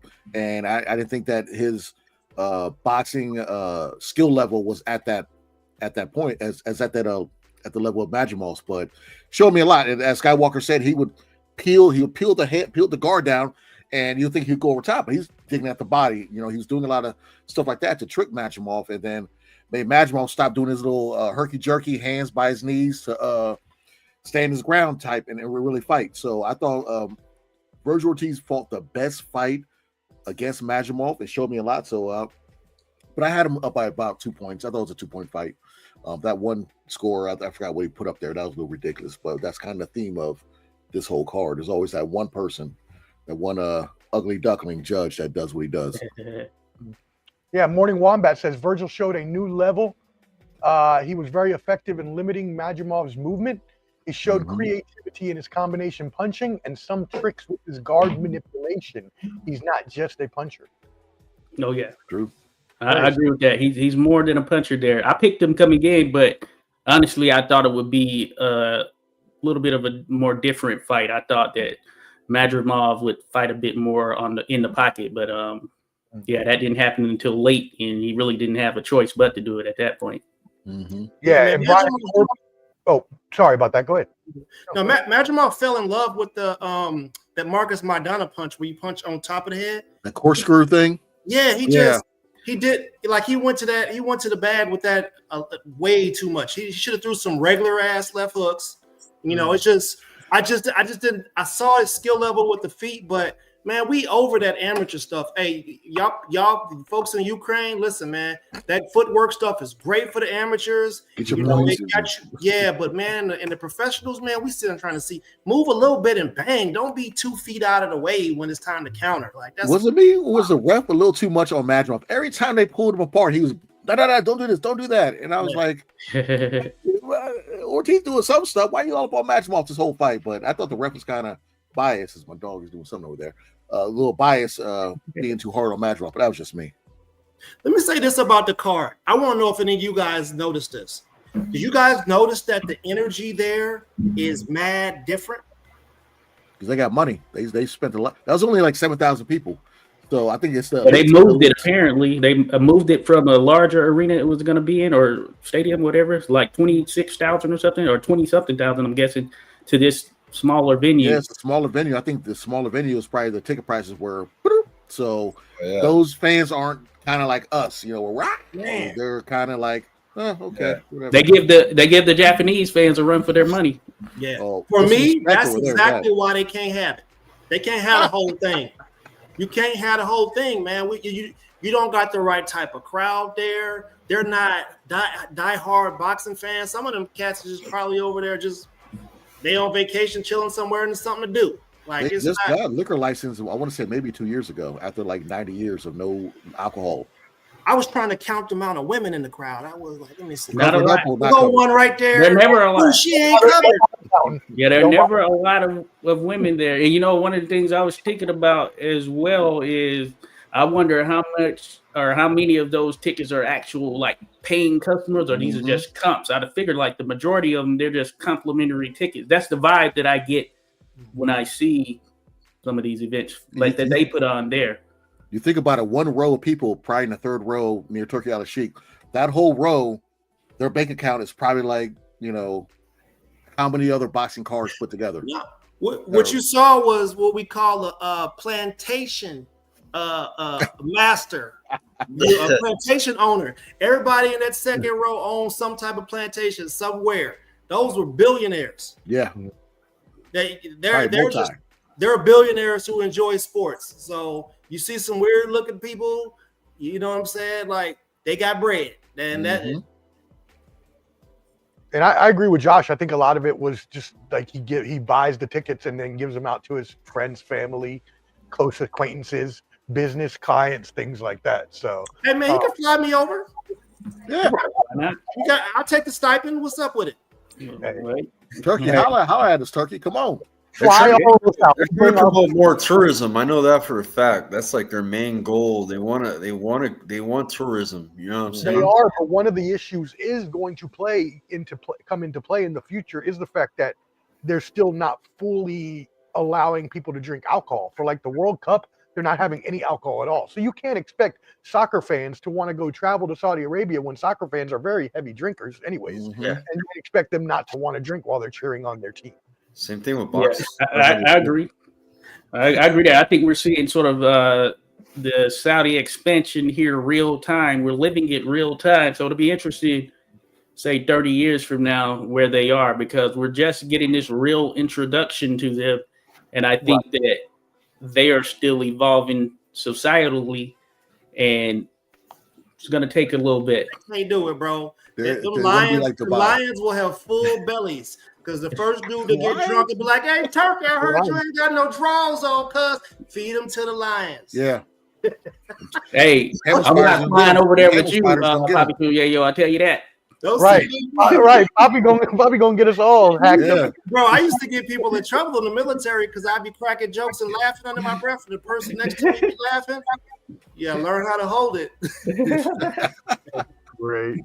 So we got a couple more comments here. Let's see. Majimov wasn't accustomed to the aggression. Thank you, Brian. Appreciate that. Morning Wombat. Very true. The atmosphere was shockingly dead for such a stacked card. Consider the fact that there's a lot of social repression. That's what we just talked about, right? In Saudi Arabia, they're limited in their freedoms, very limited in everything they can do. Now, I will say, and we'll get to the main event here, and we got 2 more fights before the main. But at least the main event, I thought that they were actually getting up, cheering, being very excited. At least in my eyes, is what I saw. So maybe that was just the main event. But Adam Hurley, hey, thank you, brother. We know exactly what you're saying. All of us on this stream right now know the highs and lows of getting subscribers to your damn YouTube channel. So help everyone out here. If you're watching right now, please help every one of these panelists out and go subscribe to their channel. We would all really truly appreciate it. Yeah, it's hard to get eyes over here when you got girls that look real good and got them things on screen. Dudes is like, I ain't trying to hear what they talk about. I'm trying to see what they look at, what they do. I mean, you're usually spot on, and that is very, very accurate. Very true. When a lot of sports, some of these ladies do know what they're talking about. Some are fed information, but when they guys rather watch that. Easy to look upon. I'm not going to name any names because I'm not here to call nobody out, and the person is actually really cool. But there is a female who got a channel started way after I started my channel, and quickly is already up to like thousands of subscribers. And I'm like, what? Okay, I get it. I like to watch her. Urso's about those kind of girls. Yeah. It's different. They find out about me real quick. Be like, yo, shorty, I used to live in Milan, Italy, where the top models in the world, baby. You ain't nothing. Throw away. Papi X. Papi Choon Yayo. You gotta watch it, bro. It's hard, man. We gotta find the right one to bring on a panel with us sometimes, because you never know what you might say might offend one. Capital punishment via beheading is not uncommon in Saudi. Yeah. Oh, they don't play. I joke about the stuff, but you still something that hand comes off. Yeah. I mean, the people learning in Dubai. A lot of these females are getting flown out to Dubai to do certain things, and they act up and they get in jail. You know what I'm saying? 100K. 100K and some laxatives. See what happens. Okay, laxatives. Tough here. It's There you go. Yeah. Yeah, I've heard of that. Something to do with a dumpster. The name. Dumpster or something. You know what I'm talking about? Yeah, I've heard of a lot of disgusting stories of very disgusting. and make a lot of money and have to do a lot of shit that's going to make them. 100 K for 2 girls in the cups, part 2. A Blumpkin with no toilet. Yep. And they are going to regret it the rest of their lives. I can tell you, I've read the horror stories for some of these girls that are like, all the things they did to me, I'm never going to like be able to live with myself again. Well, hey, you should have known that when you flew over to a foreign country for hundreds of thousands of dollars. Talk slick over there, see what happens too. Yeah. Well, let's get into the next fight. I don't have these two on a picture because obviously these two were late changes. Shakur Stevenson defeats Josh Padley via 9th round TKO. I didn't realize. I believe they said Josh Padley was an electrician or something. And then damn. He wasn't a bad fighter though. They had him in his Start us off. What do you got? He wasn't a bad fighter because he took Chamberlain's O back in September. He's a decent fighter. He's actually better or more accomplished than what Kid Austin was coming into the fight. And that's another story. We'll talk about that another day about how those lives are just turning around. But I thought this fight, I mean, the guy showed hard. A lot of people, the new thing in boxing now is if you don't like a certain fighter, then whatever they do, you're just not going to like. And everyone's going on Shakur Stevenson saying that, he's boring, he's not a good fighter, he doesn't knock nobody out. That's not his style. Like, did you watch Oscar Valdez fight? He's been in great fights where he just outpushed people, knocked him down. We didn't get him out. I thought he would get him out a lot earlier, but he didn't. But he got to take consideration. Shakur Stevenson's coming off of that hand surgery too from his last fight, so he did what he had to do. He looked sharp, but I thought that he should have been earlier in a couple, probably like 3 or 4 rounds earlier. But yeah, I give him a C+. All right, Josh. Yeah, I agree there with Slubber D. Yeah, especially for the last minute opponent change there. I watched when Padley was able to beat Mark Chamberlain, and it was an upset. I knew Shakur would get Padley out of there. I thought it would have happened a little bit earlier as well, as you mentioned there, Clubber D. I saw he did hurt his hand in that contest at some point. His left hand, because it's southpaw. He did hurt it in one of those rounds there. That being said, and I know you're going to touch on it there. Let's go to the aftermath there with Padley, Papi Choon Yayo. I know you're going to mention it, but that being said, hey, for a guy jumping in last minute, hey, he put up as much fight as he could, but there are definitely levels right there, and it was all Shakur's. Nothing was ever in question. Okay, cool. Skywalker, what you got for us? You're muted. You're muted. Oh, hey, it was a cool fight, man. I was watching it on my phone inside of Peter Piper Pizza. I ran into again with the Peter Piper Pizza. Yeah, but the Peter Piper's Pizza story gets crazy because not only am I hanging out with Jennifer Hahn, former world champion, nice. in the ring with Katie Taylor, Michaela Mayer. We were hanging out at the weigh-ins.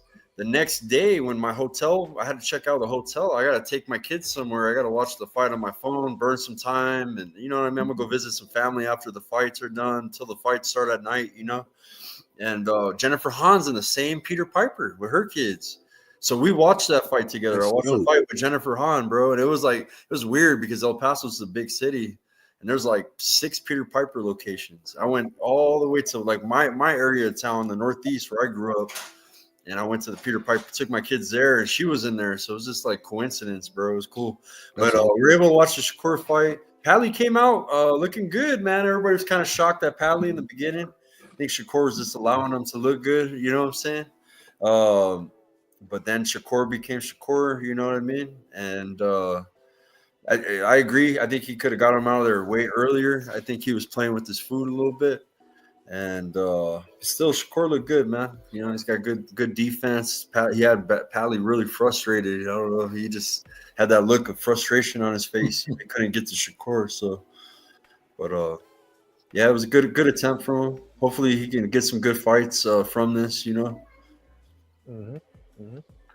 I mean, it was a good fight, Papi. You obviously have some strong thoughts about this fight. Definitely, man, because I'm sick of it.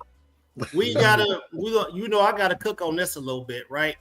I said pre-fight that old boy was gonna give Shakur some problems and he was gonna go kamikaze. That's what he was gonna do. He was gonna go kamikaze, and I wouldn't be surprised if he was already ready for the fight. Yo, the dude was ready to fight, bro. He did do the kamikaze, and I'm not buying that last minute replacement stuff. The dude was shredded, bro. This dude was shredded. He had great feints. He was moving right. Shakur obviously is a class above, 2-3 classes above old boy, right? So everybody was expecting this and expecting that. But hey, listen, all y'all over in the UK and all you people out here who just don't like black fighters, knock it off, man. When was the last time we found out about a boxer's outside the ring job, bro? They're talking about he's an electrician. Okay, so what? So what? He's fighting. He's a boxer. He's fighting. You know what I'm saying? So you gotta don't be. They're always trying to make somebody get love off. Oh, he hit Floyd one good time.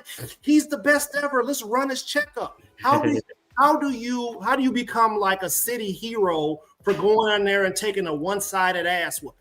I'm sorry. No, we don't do no participation awards in boxing, fam. So I'm gonna give dude credit because it looked like he was ready. He gave Shakur just a little bit of problems, but all you heard was oos, oos, oos. That's all you heard. You couldn't see where the fists were landing. All you saw was a head moving and then a blur. You could, they don't. You need like 8K to see how fast old boy's hands was moving. You feel me? But anyways, it was easy work for Shakur. Y'all stop talking about old boy's an electrician, blah blah blah. So some of y'all mamas make me Philly cheesesteaks for Christmas. You feel me? And leave them there. That ain't got nothing to do with fighting. You know what I mean? So just knock that off, man. Y'all can. And then the way I feel some type of way because Shakur was whooping this boy's ass, right? Whooping it. And the crowd was just like, every time old boy went kamikaze and went in there to hit him a couple times, everybody's like, yeah. Like, yo, bro. Shakur made the face. He was like, what? Yeah. What are y'all doing? You got an A-side person going over to Saudi where the crowd energy is whack. And it's giving away home field. I don't like that, and y'all need to stop it with all this nonsense about trying to. You did the same thing with Pitbull Cruz. That boy trash. He trashed because he fought Tank with one hand, bro. Tank had one hand for 7 rounds, and y'all like, oh, we need to see the Pitbull versus Tank. Do you don't think he'd have been slept by the 7th round if Tank hadn't broke his hand? Come on, bro. and then y'all give the dude wins after that. You know, when he got beat by a couple of dudes that we seen fighting, but y'all want him to be the dude because y'all think he can fight Tank. Knock all that off.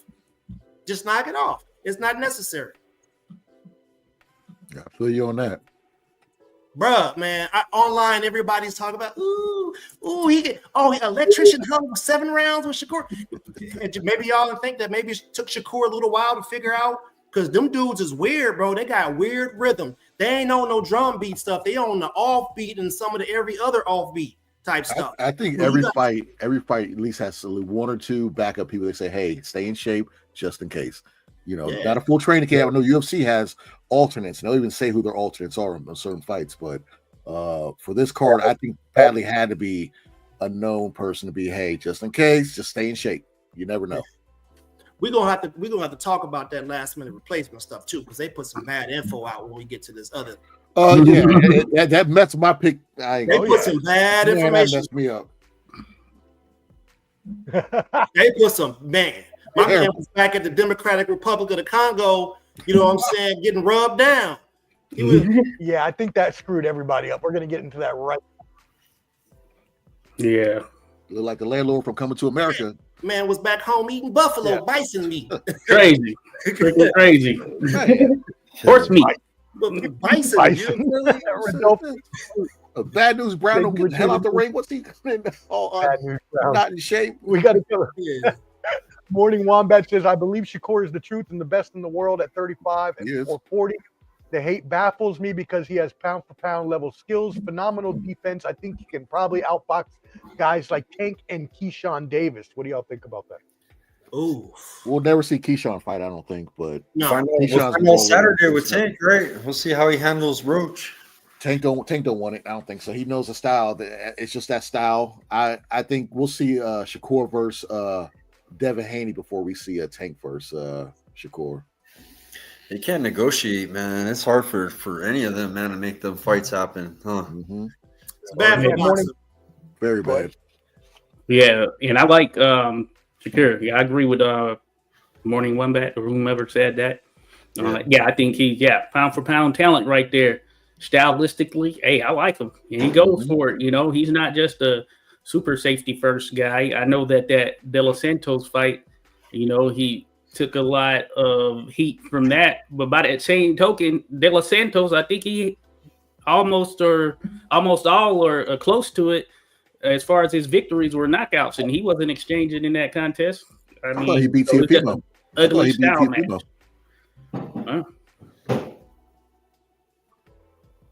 When you got 13, you got 13 punches landed in the fight.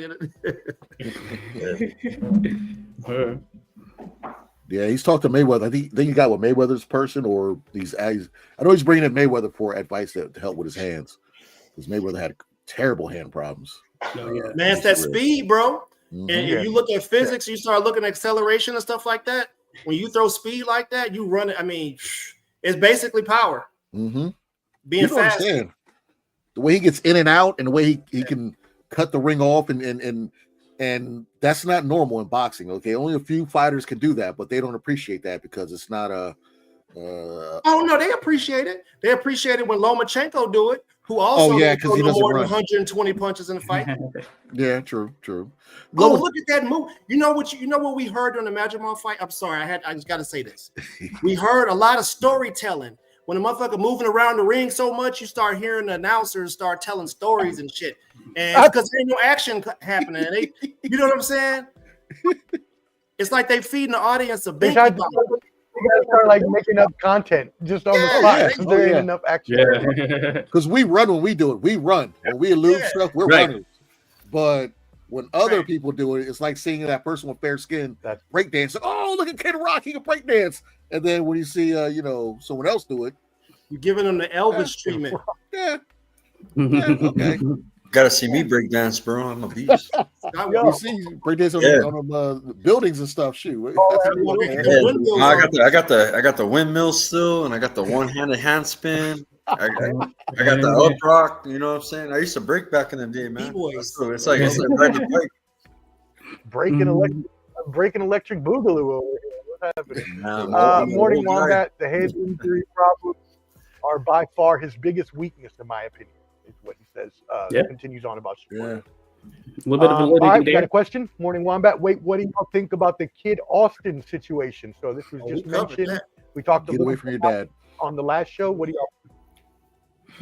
Hey, you just don't get massages in foreign countries. Massage, food poison. Especially if you got a fight coming. You feel me? Might get relaxed a little too much. Tamper passport, which is a federal offense. Leave your dad. Your dad is not the best person for you. Just get away from your pops. And they said they're leaving Golden Boy also, which is just okay, but whatever. I knew that fight wasn't gonna happen. I believe he got sick, but man, I think his dad kind of exaggerated with the poisoning and all that. He probably they claim Shakur did it, which is great. Doctor said nothing happens. The doctor said you're perfectly fine. So maybe it's just been a 24-hour bug. Shakur was like, he didn't make it to the press conference, so he already knew something was up. So why would you give up $1 million? That was $1 million for that fight. He threw away. Would you take a dive for $1 million? No. I don't know. If you look at it the way, if they knew that fight was risky and they wanted to pull out, I think they look at how much money they've invested in his career. You know what I'm saying? You look at it like that, right? How much would it take for you to take the dive? Take the dive. I tell Turkey I want equity in Riyadh season. I want a piece of the pie. Anything Riyadh season connected to Riyadh season. Okay, he said he wants some equity. Yeah, because Turkey's money is very long. So and check what Morning Wombat said here. They said the Saudis threatened to jail them if they kept accusing Shakur of poison. They don't pay that shit. I believe it. They don't pay that shit. Feed them to the lions, bro. Yeah. Get off the tongue. Give me that snip. You'll be full for people under the stairs. You go to jail over there, you ain't getting no type of pork, Yeah. You kiss bacon goodbye. You don't want it. It'll be an international scene crisis. Yeah. You talk slick over here. You can't do that stuff over there. Yeah, black woman went over there not too long ago, got to talking, they throw her ass straight in jail. Dubai, yep. Well, something else we were talking about, and you were very adamant about this, Papi Choon Yayo, so we're going to start with you. We had a late edition that I think all of us who chose this late edition chose him based off the fact that we actually thought there was some sort of training going on. Maybe some sort of athletics happening, maybe some calisthenics, maybe some sit-ups, something. But it turns out we got something totally different. Tell us what happened here, Papi. Well, we didn't get long to kind of figure it out. But I personally picked Bivol. I think I had him like KO, not going past 7, KO 7 or something like that. Because that's just who he is. He's huge, he's athletic, he's strong, he can take punches. So he comes out. You know, Joseph Parker got off on him for a second. Joseph Parker got caught. Bam! Got hit. Bivol started walking him down and punch to the top of the head, bro. Shows that while you're not sparring, you don't have any punch resistance. You haven't, you ain't get used to taking shots. And that shot that he got hit with, I mean, I think that if he was in shape, he would have been able to take that shot. But Joseph Parker didn't have another round to last if he didn't catch that shot, because Bivol was walking him down and he was hitting him with fast, hard, powerful shots. So you know what? I'm gonna give props to my man over there. Joseph Parker. You didn't impress me. Not that you need to. You didn't impress me with the way you were boxing, but it's a heavyweight division. One shot could put them all to bed. So congrats on the win. But, I still, just like Shiraz, Bivol is still one of my sleeping giants. I'm taking him over anybody right now if he has a full training camp. Yeah, it was a Joseph Parker second round TKO, as Papi Choon Yayo was just saying. And so that's what he was alluding to when he said Parker didn't probably have another round in him. If it got to the third or fourth, Bivol probably would have got to him. But that's the exact right, what you hit on the head. And I think everybody else is going to hit on this. I'm sure everybody else will. But when you said it exactly right, and they said this on the broadcast, I heard the commentating booth say this, something similar, that when you're not training, you don't have that wind, you don't have that the stamina, you ain't been hit, you ain't been training, you ain't been doing nothing, that you're going to come in, and when you get hit in the top of the head like that, you're going to wobble and fall down very easily. Skywalker, keep us moving. Hey man, mad respect and credit to Bivol. You talk about a last minute replacement. This was like last minute. The guy had to hop on a plane and save the show. Mad respect to Bivol, and congratulations to Joseph Parker. But I think, man, it would have been a different situation if Bivol had a full training camp. Like Ernest said, he's gonna do big things in the future. And yeah, man, that was just too short of a notice. You know what I mean? That's what you call jet lag, bro. It's jet lag. Yeah, jet lag. Right. Only 2 days, and I got to fly all the way across the. Pretty much got a phone call and had to hop on a plane, bro. Like that. Josh, what do you think about this? Yeah, when they said that Bivol was 315 pounds, I knew that was a problem right there. And I was under the assumption, and I think all of us were under the assumption that he was in there training, because I know he had a fight coming up in April with F.A. Ajagba.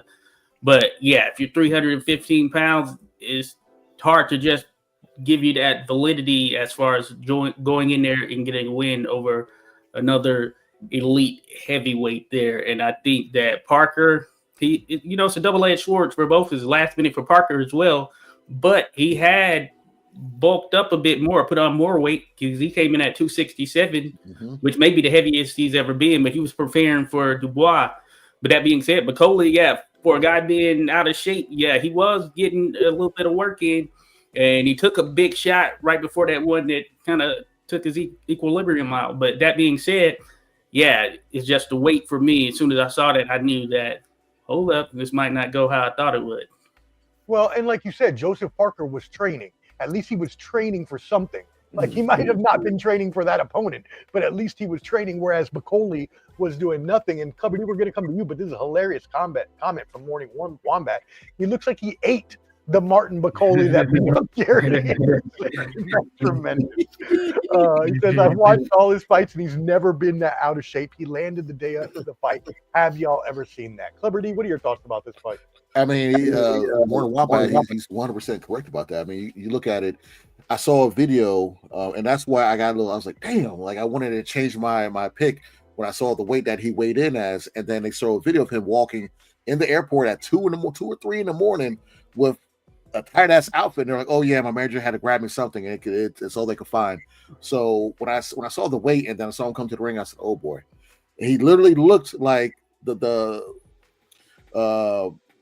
dude from Coming to America who kicked him out the house when they were in the apartments when he was smoking a cigar in the jacuzzi. the landlord, he looked just like him. But then I swear, I thought, okay, McCauley gonna knock him out, whatever. When he hit him and he just like that, like just ate it. Oh yeah, I said, oh boy. And then when he clocked upside the top of his head, he did the Kamala. He fell backwards, and when I saw one of them legs go in the air, I said, oh man, he ain't getting up. And then he got up. His trainer said, nah, we're going to stop this, because like everybody's mentioned, if you're training and you're not sparring and getting hit, you know what I'm saying? That's 260-something pound man who's been training is going to hit you. And if you're not used to getting hit, you know, something that's going to happen. So, but if I can go back in time and get that Biff Almanac and see the weight that he was coming in as, I would have picked McCauley. I wouldn't have done that. Right. Yeah. No, I think no serious person on earth would have picked him knowing what he was coming in looking like. There's just no getting around that if you're not training, you're not ready for a fight. And especially like Papi Choon Yayo said, a heavyweight fight where you got people trying to knock your head off with, you know, hundreds of pounds of force. So yeah, no, not even. Well, they have some trouble with these heavyweight fights, man. Our Cuban dude went over there. He looked kind of crazy. Like, what happened to him? The Makhmedov dude who went over there, he looked kind of crazy. The Deontay Wilder fight, that shit was wildly crazy. And it seems like, you remember with Big Baby Miller and Du Bois? Like, it just seems like there's some issues around, you know, people not being ready and being too heavy and not. I don't think they're coming in time. I think they're not doing like Asim Rockman when he fought Lennox Lewis. He went to Africa about a month and a half ahead of time and got accustomed to the time zone and everything. So I'm not sure when these fighters are getting over there and starting their training camp, or maybe they're just like coming in maybe the week of, or maybe 2 weeks. Maybe they got to come in 3 weeks or 4 weeks and just gotta get their bodies used to it. Ain't nobody in a hurry to get out in 140 degrees. I promise you that. I don't know. Hey, and I saw that Lawrence Okoli on the broadcast, because he's moved to heavyweight now. He mentioned that he was offered to fight, and I'm guessing there may have been some others who were offered to fight, which makes you wonder why they went with Okoli, but maybe they just saw the potential in terms of this big guy coming in or whatnot. But if they offered it to others, it could have been a thing. Okoli, I know he lives in training or something. He lives in Abu Dhabi, which is like 3 hours away. I think that's one of the main factors also, that he can get there so fast. He's about 3 hours away in Abu Dhabi. So I think Okoli and Du Bois would have both beat him. Yeah, Du Bois. If Du Bois was, that like, of course, the main event. But I wanted to see that fight so bad. Yeah, it was a good one. I think Du Bois would have won that fight based off of what I saw from Parker. I think Parker. I know he's younger than the rest of the guys, but I think, you know, his punch resistance isn't that good anymore. He gets hurt in every fight that I've seen so far. Yep, very stupid. Okay, cool. Again, I think that would have changed all of our opinions. So we're all taking a mulligan on that. We don't lose that one. Keep it moving. And we are off to the main event. Y'all have been waiting for it all show long. We appreciate y'all sticking with us. Almost 2 hours in. We are almost done. We're going to wrap it up with this last fight. But before we do that, make sure you hit that like button as well. If you're watching, please tap in and subscribe to all of the different channels here. I'm going to throw up a banner here so y'all can know exactly where to go ahead and subscribe. Ball and Buzz, 86 Boxing, Skywalker Boxing Media, Papi Choon Yayo on IG. So y'all make sure you please tap in and support all of the content creators on this stream. Cool. That being said, let's keep it moving to the main event of the night. What we came to see, the last Crescendo, Dmitry Bivol with a tremendous comeback performance after losing his belt in the previous fight to Artur Beterbiev, as this was the rematch. And so I'm going to put the scores up. We see it was via a majority decision. 114-114 was a split card. 116-112, 115-113 in favor of Bivol for the majority decision victory. Clubber D, this was an amazing main event. Tell me about it. Well, I think something that happened that we spoke about finally did happen, and I kind of think Father Time jumped up on Beterbiev, and he started kind of slow. He was investing a lot in the body, but in the middle rounds, he started taking over, and I thought that was going to be the duration of the fight. He was going to knock Bivol out, maybe 10th, maybe 11th, if that was going to happen. But then Bivol turned that around. It's like, okay, if I'm going to get on my track shoes, I'm still gonna stand and bang with you a little bit and then move around a lot. So that's something that he didn't do as much in the first fight, because I'm a big advocate of, if you're backing up the whole time, you should not win, because you're not ready to stand on your ground. But he backed up, got out of harm's way, and still got off on Beterbiev. So I think that was the deciding factor in this fight. And I'm a big fan of Artur Beterbiev. I thought he was going to take him out, but he was dominating in the middle rounds. But then Bivol said, "No, not today, buddy, not today." So he started teeing off back on Beterbiev and catching him before he can catch him. And I had it Bivol by 2 points. But I thought I was going to see a draw. I was, to be very honest with you, I thought I was going to see a draw in this fight. But I had Bivol by 2 points. But the way that you put it was perfect, because the fight and how back and forth it was even played out within the rounds of scoring, because like you said, Beterbiev came out, tried to establish going to the body, putting in more work than Bivol, but then Bivol noticed, I'm falling behind very, very quickly in this fight, and I need to do something to turn it around. Josh, tell us more about that. Yeah, I mean, I did pick Bivol coming in. I also did the last one as well. What I think was one of the deciding factors was, in this case, when Beterbiev got Bivol hurt, I thought he pounced on that opportunity and maybe expended more than he initially had planned to do. So when you look at the last fight, Beterbiev, he really kind of owned the second half of the contest. And in this case, you can say Beterbiev owned like the first half through that middle rounds portion. And then from there, Bivol, he took the back end. He took the last bits of the rounds there outside of the 12th, which could have gone either way, I suppose. I gave it to Beterbiev. But I think that difference was maybe when he pounced on Bivol and it looked like he had him hurt there and like, oh, this could turn into something stoppage-wise. But maybe he expended a bit more. He thought he had him. And then from there, Bivol, he knew he had to sit down on those punches and he had to dish himself out. And I thought he won it. I scored it 115-113 in favor of Dmitry Bivol. And, hey, we get a trilogy out of it. That's the best part. The best part is that we are definitely going to get a rematch, as was alluded to earlier. WBC got that belt back. Yep. Okay, so there may be some wrenches in the plans. All right, well, Papi will tell us about that in just a second. Skywalker, what were your thoughts on this fight? It was a great fight, man. I had a Beterbiev. It looked like Beterbiev was whooping some ass, but at the same time, Bivol was letting off counter punches and moving around and scoring. You know what I'm saying? So I had it 115-113. Bivol kind of controlled the later rounds. It was a good fight, man. I don't mind the trilogy. I'm not, I'm cool. I'm all for it, man.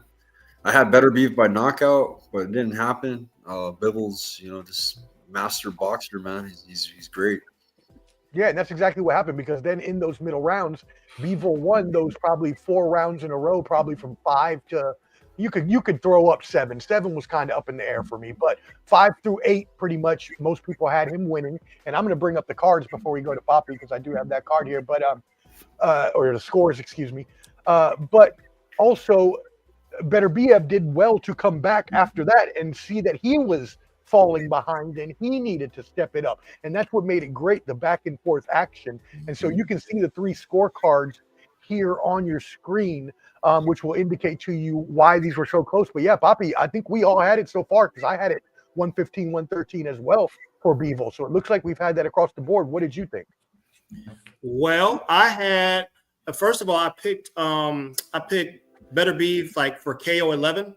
I thought that he was going to come in and be a lot stronger and go straight into Wolverine mode, which is exactly what he did. He went straight into Wolverine mode. I felt like Bivol. So the moral of the story for the fight for me, the story title for me was Bivol got beat up, but he won. He won the fight, but he got beat up, right? So Beterbiev was just constantly applying pressure. He was going to the body, but Bivol was getting off on those slick combos, and them combinations were slick. He was getting off on them with them, but it's just like in this fight versus the last fight, I only seen maybe 2 or 3 times that Bivol was able to stop Beterbiev and kind of stun him and stop him, but he still went forward, right? It's like he got stunned, but he was like, okay, I'm going back at you. And I felt like Beterbiev, I felt like he was going to the body crazy. And I was like, okay, by the time round 4 got here, I put a note in my thing. I said, Artur is having his assistant phone the battered shelter. That's how I felt like he was just beating on him, bro. But then Bivol just kept coming back with slick combos. He landed more shots. He was more busier. Artur forgot about the body later on. I had to fight 114. It was really hard to call. I didn't know, whether they thought that, the forward pressure because Beterbiev, every shot he threw has stank on it. Mm-hmm. All of them. Shout out to Bivol for the toughness in the chin. Shout out for Beterbiev for going forward. I didn't see Father Time catching up with him in this one. What I saw was Bivol just being the better boxer, just like he was the first time, doing what he does, and having the heart of a lion and being tough. Oh yeah, and the WBC did take they're taking that belt from him, so they just messing up. I don't know. It's weird. You got a fighter who has all 4 championship belts, and then you got a fight that's happening, and there's an interim belt in there, but the 4 belt champion is not hurt or injured and is active. So it don't make sense to me. But Yeah, I definitely hate that. They have to give some the step aside money, to make that happen. Yeah, I mean, I definitely want to see the trilogy. Bivol was a master boxer here. He put on a class. I disagree with one point that you made, though, Papi. I do agree that Beterbiev obviously brings a lot of thump with his punches. But I remember I saw through the first 4 rounds that Beterbiev had double the amount of punches thrown and obviously double the amount of punches landed because of that. But a lot of the time in those first few rounds, I was seeing him posting them, keeping him away with his guard. But a lot of the punches were kind of hitting him on the arm. And yeah, that still hurts. And it still affects the boxer when they are, looking at how they're going to counterpunch. But it also seemed like he was just throwing a lot of shots that weren't necessarily as thumping as they could have been, because it seemed like he was just trying to keep pace, keep Bivol away and things like that. And I think that's how he racked up so many more punches than Bivol. But Bivol was actually being very precision with his strikes, was making sure that he was picking and choosing the right spots of when to throw his punches and counterpunch. Okay. I agree. I think that's valid. Another observation that I had was that when it came to Bivol, he is most definitely a counterpuncher, and he had all of the success counterpunching. In the case of Beterbiev, that may be one of his drawbacks, I guess, because he's leading so much. Yeah, he's not really countering. He doesn't really counterpunch because he's usually the one setting the tone, getting off. And I think some of those counterpunches were eye-catchy there for the judges as well. And Bivol, he has such great footwork that also some of the things that plague Beterbiev is, he's very economical in his punches. Typically, maybe this is why you were seeing a lot of misses, because he was going for it a little bit more. But we've seen at times where while Bivol is moving around the ring, Beterbiev is coming forward, but he's not throwing much, you know. And I think those are probably two of the things that really stand out. You know, gives a nod to Bivol's footwork, but also with Beterbiev, man, how does he look? You know, trying to counter, letting them come to him, and then trying to make some things happen. You know. No, Arthur didn't. He didn't do a lot of back. He didn't fight off the back foot. He's really good at fighting off the back foot. He just went in there in Wolverine mode, bro. He was just, I'm gonna go forward and try to break this dude. He didn't. I don't know. It was a great fight for me. Yeah, I love it. I thought coming off that knee injury, you know, he'd be a little more active towards the end of the later rounds. And Bivol was just being so slick with him. It's like he just, not saying he lost a step, he just couldn't fire off the way he wanted to, like he did in the last fight. I figured, okay, more rest after coming off that knee injury, and I just didn't see that. And I was like, oh man, I think I want to see a third fight, but you know, what are we going to see in a third fight? Are we going to see the same cat and mouse game where the cat's getting outpointed by the mouse, or are we going to see the cat be maybe quicker this time and cut the ring off so the mouse can't run that far? So, you know, I'm a little worried, and we'll see what the WBC has to say about this too, because Turkey Last Sheik might just say, hey, sit down for a second, Calvin. We don't need to see that fight. And I was really surprised. Surprised. He circled into his power the whole night. Yeah. And I'm like, he's right there for you. What are you doing? So that's where I was like, is it getting old? Is his brain and his body not thinking the same? You know, he didn't look like he didn't fall off, but it's just not what I expected at all from him. Yeah. And that's the other thing. The cat is going to be a year older, at least next time we fight, or 6 months older. So how will that affect, you know, his strength, his stamina, his quickness, his agility, stuff like that. So, all right, awesome. Well, that was a hell of a stream. Thank you all, gentlemen. That was amazing. We are so happy that you could bless us with your presence. So really thank y'all again.